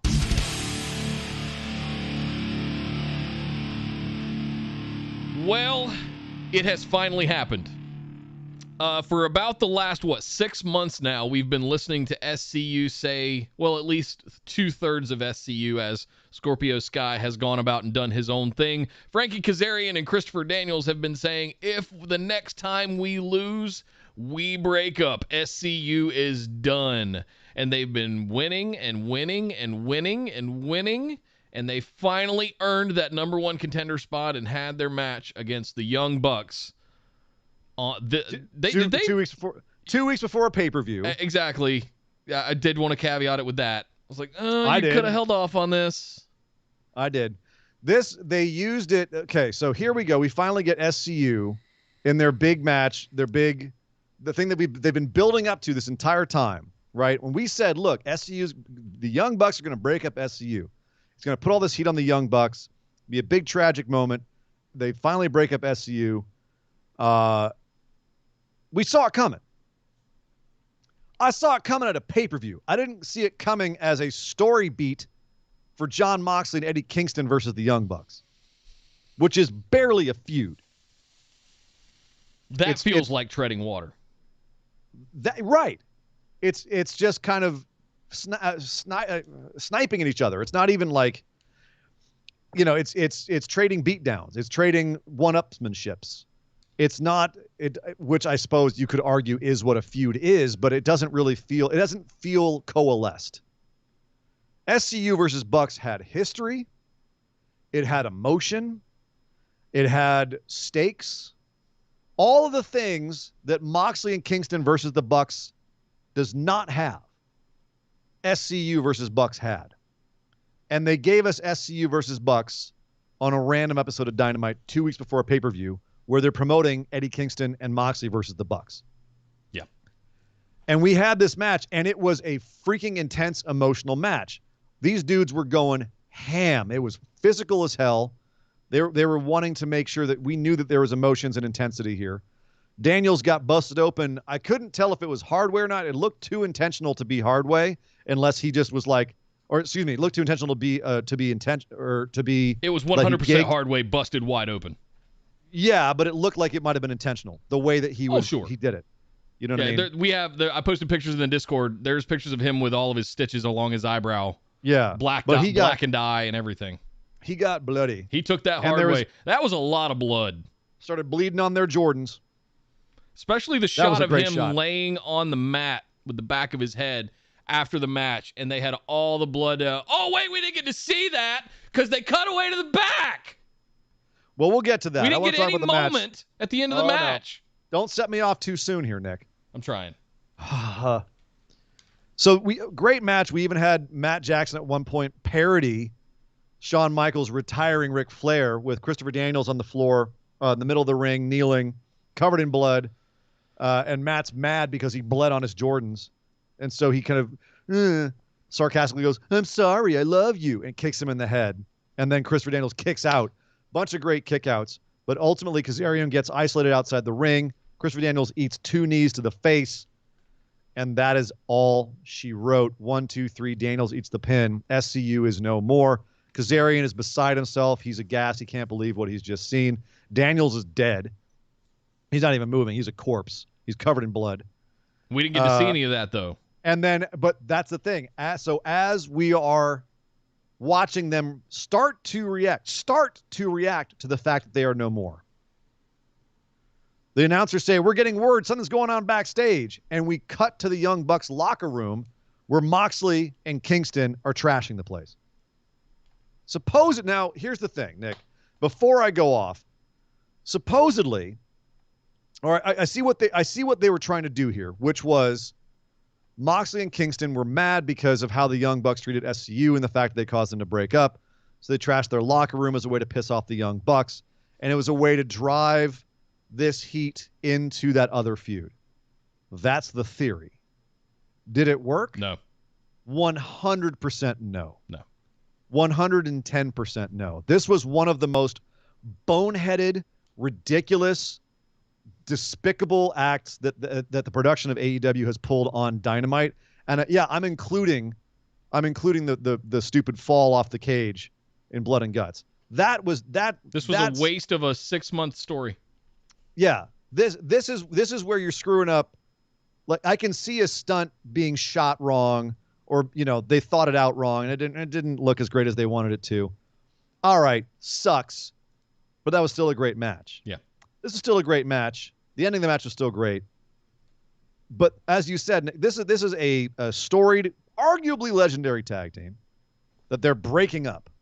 It's an emotional match. It should be an emotional match, and you're not giving it to us on a pay-per-view. And then you don't let us have the big emotional moment afterwards where they say goodbye to the team. We don't even get that. If it had been something where the Young Bucks had mandated to the camera teams to come with them backstage, if they had turned it in storyline as the Young Bucks use their, privilege to say, no, SCU doesn't get any more camera time, something like that. That would have been nuclear heat. But instead, all that heat falls on the very real decisions of the real AEW staff to cut away, and that's how to build the show. And again, have them walk up the ramp, have their music play for winning, all that kind of stuff, but come right back to the ring. We did see later in a moments ago or whatever flashback thing to earlier in the show where we saw them what we should have seen in the moment at the end of the match after the Bucks exit. We see this embrace between Christopher Daniels and Frankie Kazarian and kind of a right off into the sunset kind of moment. That's what we needed to see. I didn't give a about Moxley and Kingston back at tearing up a locker room. No. And that's the issue, is that Moxley and Kingston versus Bucks, I think they think is a bigger deal than it is. SCU versus Bucks was a bigger deal. Totally. And this was absolutely reading the room wrong. It was reading the storyline wrong. This was a major error. Totally. On their part. And a lot of people are forgiving it, and fine. I'm forgiving the end of Blood and Guts. We can agree to disagree. This to me was absolutely boneheaded. There was no reason for it. I can argue that the end of Blood and Guts logistically was a hard thing to pull off. This was, you take another minute, 1 minute, for them to just have a goodbye moment, and then you say, okay, now we're hearing about things backstage. Yeah. And you have Moxley and Kingston in the middle of breaking up the room, and have them explicitly say, or have it be explicit This is for SCU. Just have Excalibur waffle on the lore of Bucks and SCU coming up through the ranks and all that. Just have just let Excalibur talk narrate the story.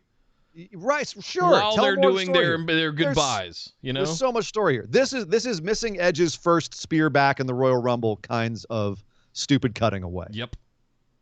And at least I can excuse that because it was a spur of the moment. Their fingers are flying on the buttons trying to get back and forth between camera angles. You know what I mean? This was actually a production decision. So, yeah, just terrible. Yeah. Terrible. Yeah. But yes, SCU is no more. As we said, Nick, we saw that coming. And except for that Daniels cutaway. is like 55 years old or something too, right? Yeah, he's threatening to hang it up too. I'd love to see Kazarian retire him at Double or Nothing. Just get some sort of payoff to this. Yeah. Some sort of real goodbye moment. Or maybe it's a Scorpio Sky thing. I didn't even think about that before, but I mean, it's or have Scorpio. Sure. Put Scorpio over on your way out, man. Yeah, that wouldn't mind that at all. The reason I left, you guys couldn't win anyway. I wanted out of SCU. Oh yeah, bang. This isn't hard. Well, that's a pretty easy one. It is hard. I've heard your booking. Okay. Look, at the end of the day, like there was a lot that was good here. There was a lot that was very frustrating. I'm still shocked they didn't do this as a pay-per-view, and even if they didn't, that they cut away the way that they did. Yep. That was bad. It was very bad. Luckily, that was the worst thing on AEW this week. There was also some very good stuff, like the main event. Darby Allin versus Miro. How many main event title defenses is this for Darby Allin in a row, by the way? Like 27? It feels like the last 3 months have just been consumed with Darby Allin main event TNT match defenses, title defenses. I believe this was 9 or 10 because he tweeted out something about having 9 lives and being on his last one. Jeez. I believe this was 9. And he went into this, I've definitely said my stuff about Darby in the past too. But man, one of the things he said in his promo before this match where he filmed himself going back to Seattle in the house he used to squat in. And one of the things he said was he brutalized Miro in this promo. What have you done? What have you done? You're underwhelming. You came here and you had all this hype around you and you were some, weird video game guy who was a best man or something. Like, say what you will, dude, but say what you will about me, but I know who and what I am. And you know what? Darby is 100% right. He knows exactly what he is. All those times we talk about AEW having some really poorly defined gimmicks, Darby is not one of those. No. Darby's gimmick is diamond sharp, hard as a rock. He knows exactly what he is. Too. Day one. Well, he spent years building it up. Yeah, that's true. You know what I mean?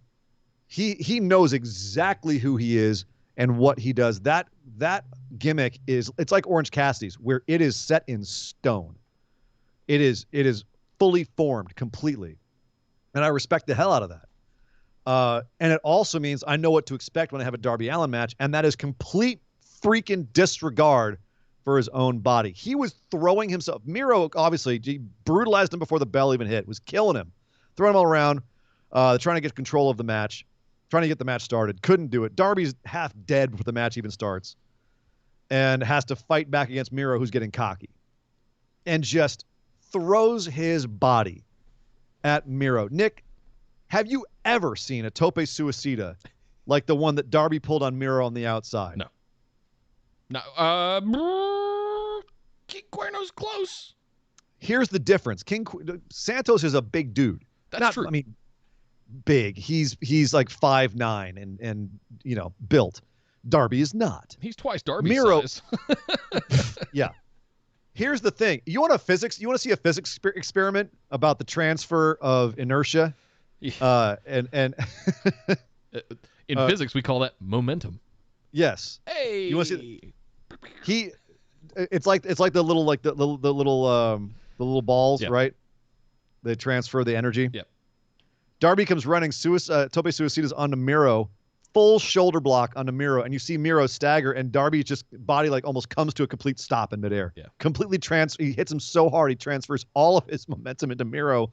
Miro's so big, he only's taken like 150 pounds worth of force, and Darby's body just kind of goes boom, It's the cartoon where they run into a brick wall and they crumple up. Yeah. Oh, it looked cartoonish. It was amazing. Yeah. Amazing visual. But ultimately, even though Darby kept coming back and kept being gutsy, at a certain point, Miro just caught him in the game over, wrenched him back, looked like he tore his body in half. That looked gnarly. Darby had, he didn't tap. He just went to sleep. I thought he tapped. I'm sorry. I was going to say, are you sure? I thought he tapped. I didn't see a tap. I thought he just went out. It's either that or the ref just called it. I'm not sure. I don't remember seeing a tap either, but I didn't remember that they making a big deal of that he passed out or anything like that. That move, that folded over kind of version of the accolade just looks gnarly AF. When he gets that locked in, there's no getting out of it. Yeah, he did pass out. Okay. Which as he should. Darby should never tap out. Yeah. Ever. So, yeah, that's fantastic. And Miro is your new TNT champion. As we predicted, Nick. Apparently they listen over in AEW as well. Give that man a good run. Have him destroy everybody. I want to see Miro go on the warpath that we saw Bulgarian Brute Rusev go on when he first debuted in WWE. If they do this right, they've got a megastar big man on their hands. And I feel like they're struggling with that right now. They were saying AEW. Like they didn't know what to do with him at first, and now Tony Khan's, said like, I'm committed to making Rusev a big deal because we know he can be. Yeah. He's got all the ephemerals. They fumbled the ball with Brian Cage. Lance Archer is going to be facing Miro first. He came out at the end of this match. Sting's ringside. He gets taken out by Ethan Page and Scorpio Sky a couple of times. Lance Archer comes out at the end to start screaming at Miro. So it looks like Lance versus Miro. I don't know if that's the best first feud. I mean, it's going to be awesome. I want it. That's going to be awesome. But I don't know if that's the best first feud for Lance. Both those guys need to win, right? For Miro. Yeah, exactly. So, yeah, we'll see. But loved that Miro Darby match. I love the interactions with Darby and Sting, where Sting was like, I'm not going to help you, but I'll give you that, like, fist pound. You got this, kid. It was great. Yep. Just top to bottom. A tale of two matches. I'm furious at how they finished the Bucks SCU match. I loved how they did everything in the Miro and Darby match. What did you think about how we opened the show? We had Jon Moxley and Nagata. Yuji Blue Justice Nagata. Do you want to read Jay Wolf's comment now before we do this one? Yeah, let me do that real quick, and you should read your texts. Let's see. Jay Wolf threw in 1,000 bits about 39 minutes ago. Said, I am so excited and thrilled with the way AEW elevated Nagata and the New Japan title, from mentoring that Nagata trained Okada and Tanahashi to running down the list of all those that have held that title.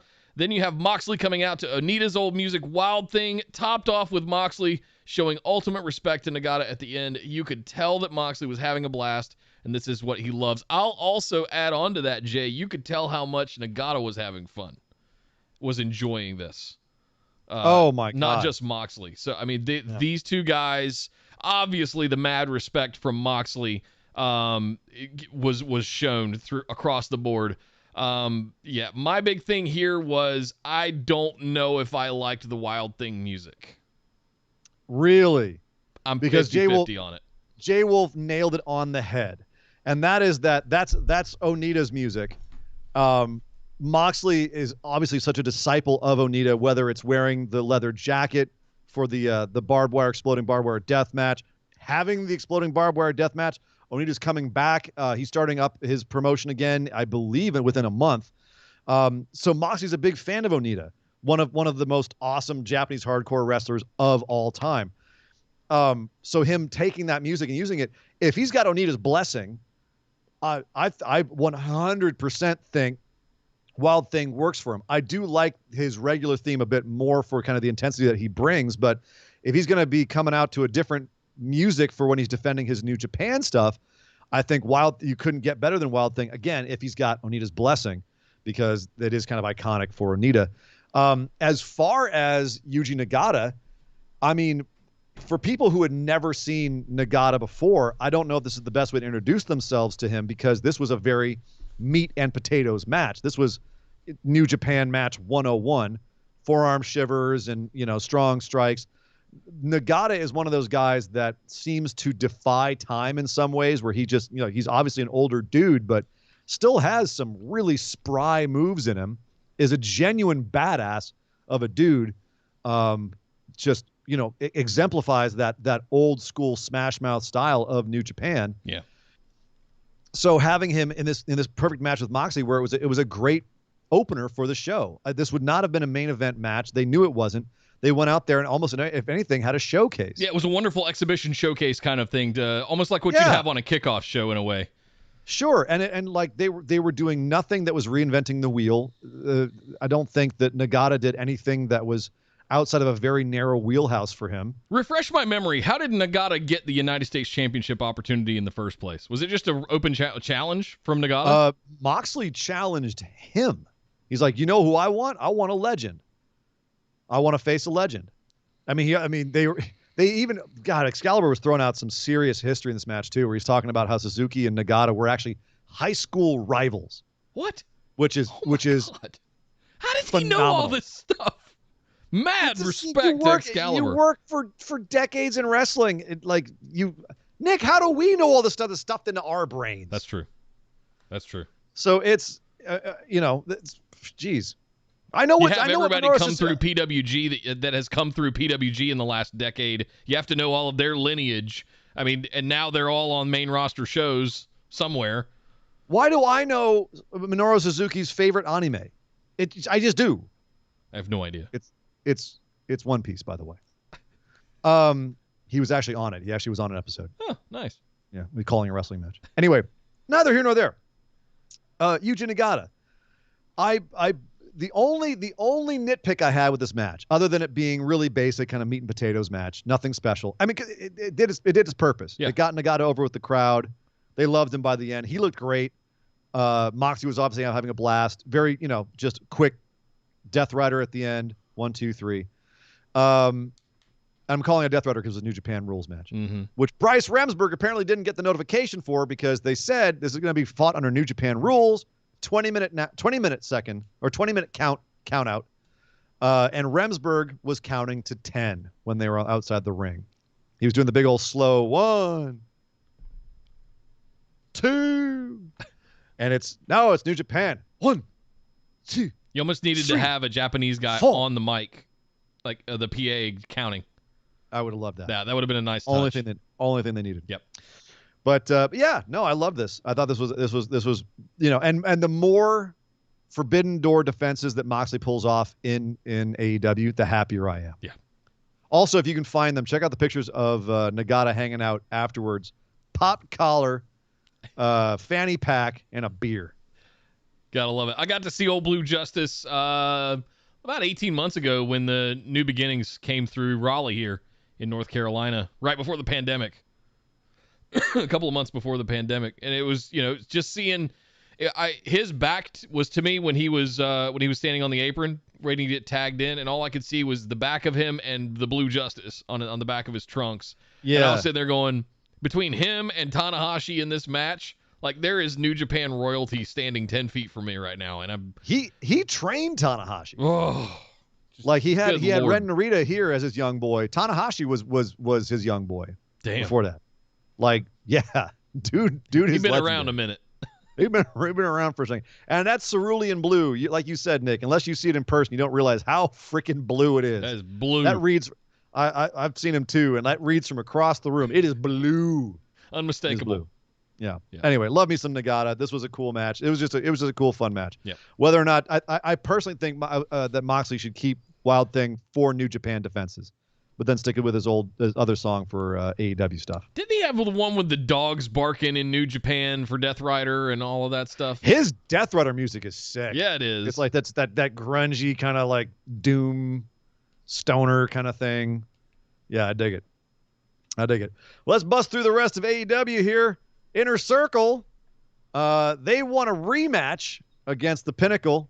Apparently Santana is in jail. He got detained by the cops for stabbing a man with a fork in the blood and guts match. Of course, in real life, he's MJF in the thigh with a fork, apparently. Yeah, apparently in real life, he's just sick. Yeah. He was out this week. But the rest of Inner Circle was here.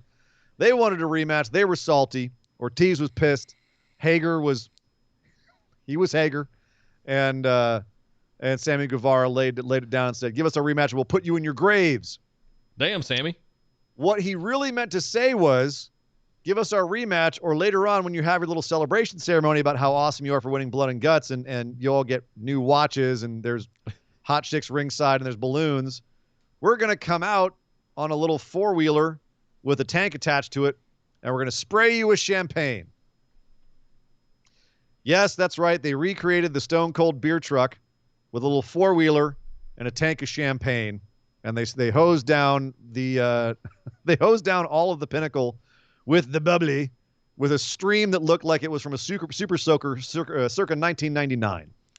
It was cute. It was not as effective. The thing that made the Stone Cold beer truck thing so effective was how narrow the space that they fit the truck in was, that there were hundreds and thousands of fans within camera shot of it. And yes. that's what made, and there were, there wasn't any difference in hose. Huh? It was a fire hose. True. That he was using on them. This was like a little squirt cannon that you see at like Waterworld or something. You know what I mean? But there were the wide shots of it happening. There were no fans, and that took something away for me. I don't know. It wasn't as effective. I got what they were trying to do, and they did a good job at it. I want to give them. It was fine.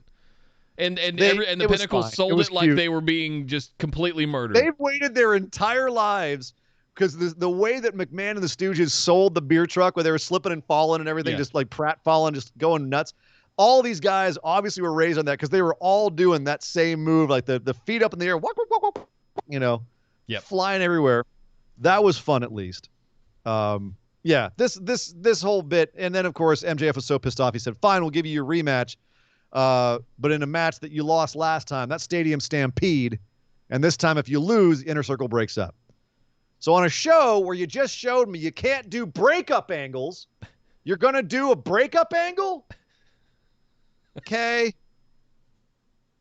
I don't know. Didn't entirely work for me, but as I said, it was cute. I trust these two. I trust these two groups of men. I'm kind of just hands off the wheel and let them do their thing. Pinnacle has yet to get a real, true heat moment. MJF has gotten the heat moments, but Pinnacle as a group has yet to prove that they're any kind of threat whatsoever. And this made them look ridiculous. They need to strike back, strike hard, and strike fast, like Cobra Kai. Yep. Mercies. They need to hurt. They need to hurt the Inner Circle before the Stadium Stampede match, especially because I don't think they're going to win it.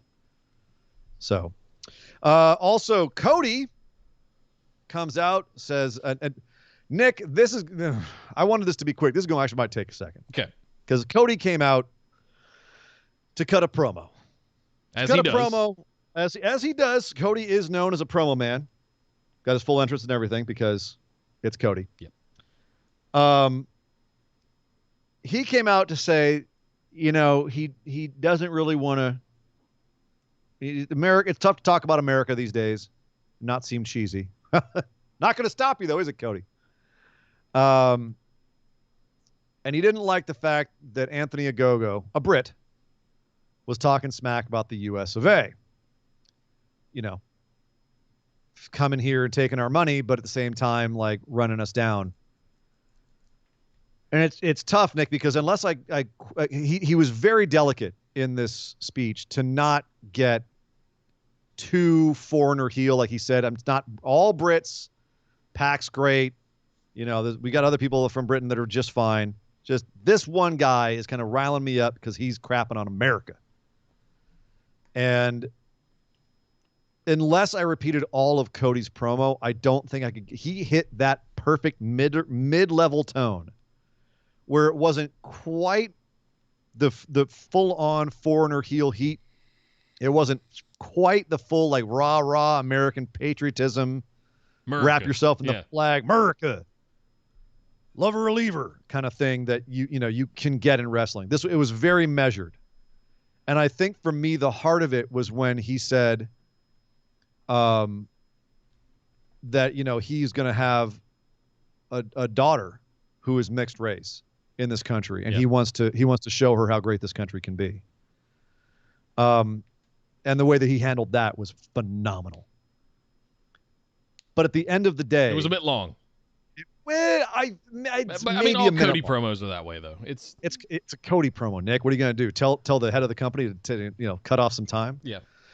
But the bottom line was, at the end of the day, Cody gave a rah-rah America speech, making Anthony Ogogo the foreign heel. Now, he did it very delicately. He did it, I think, in a way that was fairly tasteful.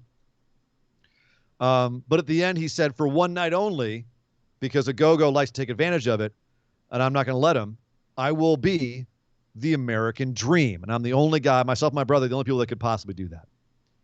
He's going to be Dusty Rhodes, the American Dream. He won't be Dream for one night. What exactly does that mean? That's the question I've been waiting to ask. This is the thing that really kind of made me ponder, because obviously we rib Cody a lot for his self-aggrandizement. Like there seems to be an element of Cody that loves to put over Cody. Look how awesome I am. Yeah. And this definitely has a whiff of that. This has a whiff of, I've never draped myself in my dad's legacy before, at least not like that. He has, but he's always kind of been a little bit around the back about it. He's never done it quite as full bore as this. On the nose, yeah. On the nose. So I'm wondering where this idea came from. Obviously, they've built this up with Ogogo coming out and punching Cody in the guts last week after he beat QT Marshall.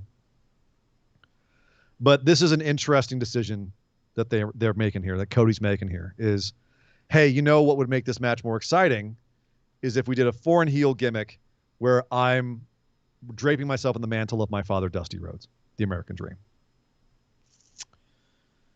So that's an interesting choice. And I really I missed the whole for just one night thing. I thought he was changing wholesale from the American Nightmare to the American Dream, and I kind of tuned out at that point and went, oh, no. Oh, don't hijack Daddy's gimmick. It's one night only. It's what he said. It's one night only. Okay. But, it's wrestling. I'll shave my hair and never come back to the territory again. Okay, yeah, for a couple years. I'm never challenging for the AEW World Championship again. Right, until I get a stipulation that... Right, yeah. Okay. So, yeah, I don't entirely know how to feel about this yet. It's been 3 days and I'm still processing. Same. Because the promo it's Cody. The guy's a great promo.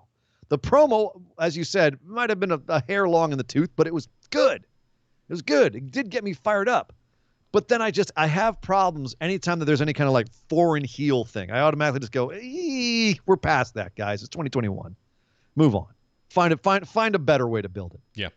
But at least, again, but counterpoint, at least he couched it in saying, not all foreigners, just this one foreigner who's dissing my country.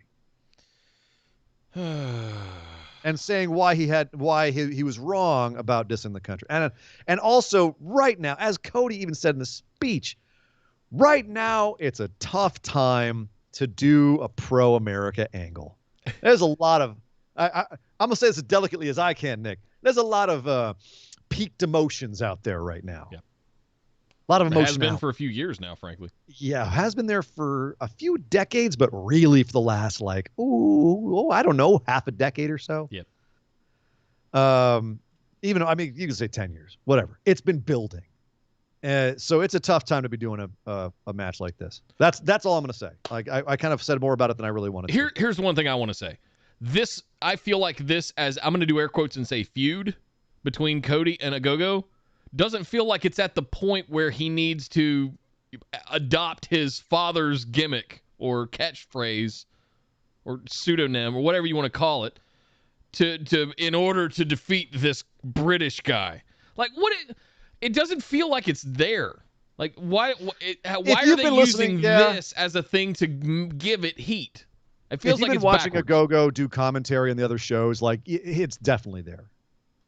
Ogogo has done a lot of work, running down America. He's had a lot of promo time on other shows, and and he's made it clear several times. I thought this was Who one. was the Middle Eastern guy in the 2000s that did this? That Muhammad Hassan? Atan? Is that what it Muhammad Hassan. Hassan, thank you. Yeah, that had the whole terrorist angle. That And almost I'm got sitting here WWE going, like, taken off TV. I'm not comparing apples to oranges here, but it feels similar to that, just bashing America kind of stuff. Like, No, and that's what I'm saying is it doesn't feel anywhere near as tone deaf and tasteless and on the nose as that crap was. This is just, this is a toenail on that beast. so why are we going to the lengths of adopting and hijacking the American dream for something that, frankly, I don't feel like deserves it yet? Well, in the interest of time, warrants it. Nick, and the fact that we're running late, I will sum it up this way. Hashtag Cody. Hashtag Cody. Hashtag Cody. Yeah. Right here, buddy. Right here. It's good shit. It's good shit. Yeah. Orange Cassidy got a concussion. He had a match with Pac to determine the number one contender to Kenny Omega's championship. Somewhere in the match, couldn't really tell. Either he was selling really well for most of the match, or he got knocked silly early, or he got a really stiff kick to the face from Pac and then ate a nasty power bomb, and then just couldn't continue. Not sure what happened, and just the power bomb and the kick exacerbated the earlier injury. Not sure where it happened. No, they think it was the outside the ring spot. I was looking into it, and they did a really nice job here of stalling to give him a minute. Yeah. I think it was Remsburg in the ring and Pac. No, it wasn't Remsburg. It was Aubrey. Okay. They did identify. They think it was the power bomb on the out. Was a power bomb on the outside? The power bomb. Something on the outside where he hit his head. Yeah. Yeah. Bonked his head pretty nasty. Yep. And he actually did knock continue. himself out, apparently. Couldn't finish the match. Yep. And so they had to adjust on the fly.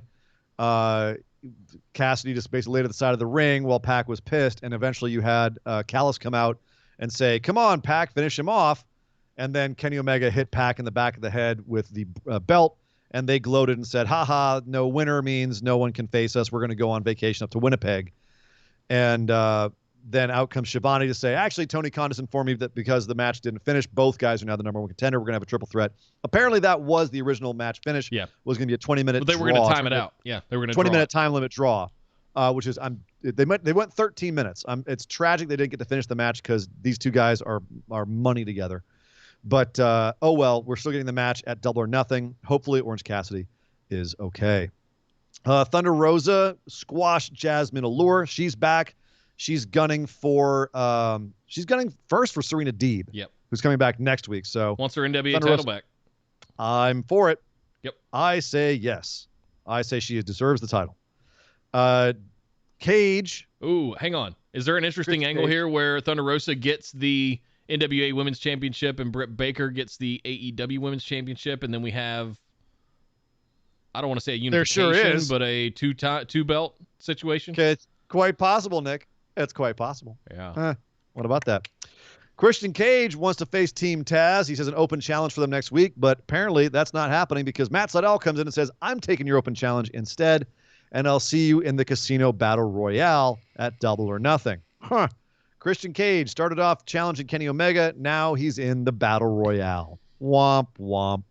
Speaking of cages, Hangman Page wants Brian Cage at Double or Nothing. He had a promo backstage, was surrounded by the Dark Order, who thinks he's hella witty for saying that for Cage, it's Double or Nothing. If you can't beat me again without hitting me with the back of the head with the belt. Anyway, Page versus Cage. Now, if they just make it in a cage, we'll all be happy. And finally, you mentioned Britt Baker. She came out, dominated another promo. This promo. If you guys didn't see this week, this interview with JR, you have to drop everything and go watch this. Yep.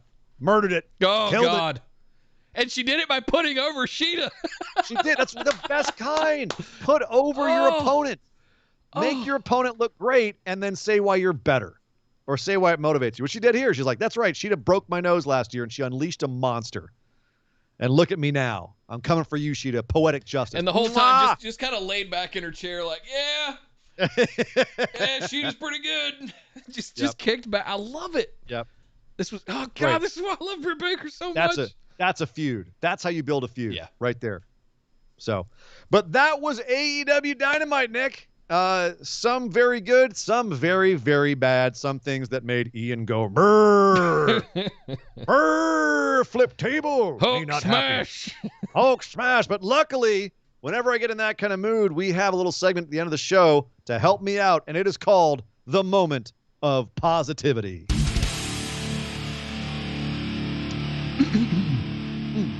The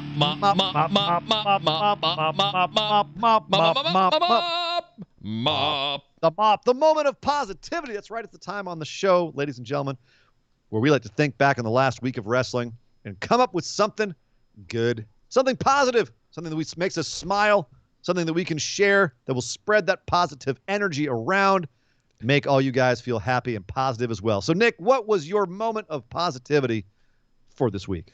Commander Aziz. I'm kidding.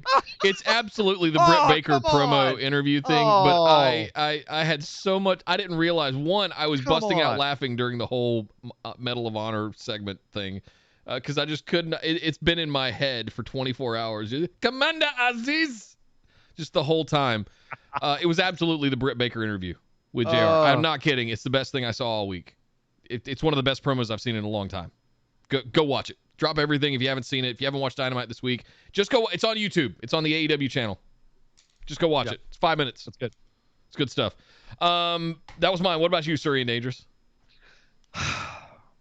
You know, it's so there were so many things to choose from this week. The Miro Darby Allin match. Austin Theory's face when he was facing Karrion Kross. Kushida and Escobar in my match of the week. Yeah. Easily.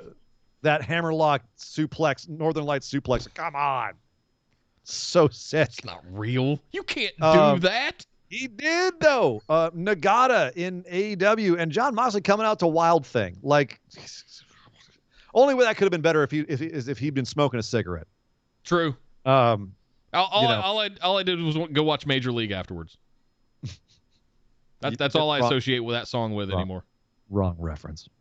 I'll send you the Anita video. Anyway, but the bottom line is, Nick, I could take all of that, but really, this is about positivity. This is about things that are truly like just heartwarming things. And I can honestly say that nothing warmed my heart this week more than the moment that made me go from being really pissed and cynical and bitter and just grumpy, and it shot me entirely across the spectrum to aw and feeling really heartwarmed and actually getting a bit emotional.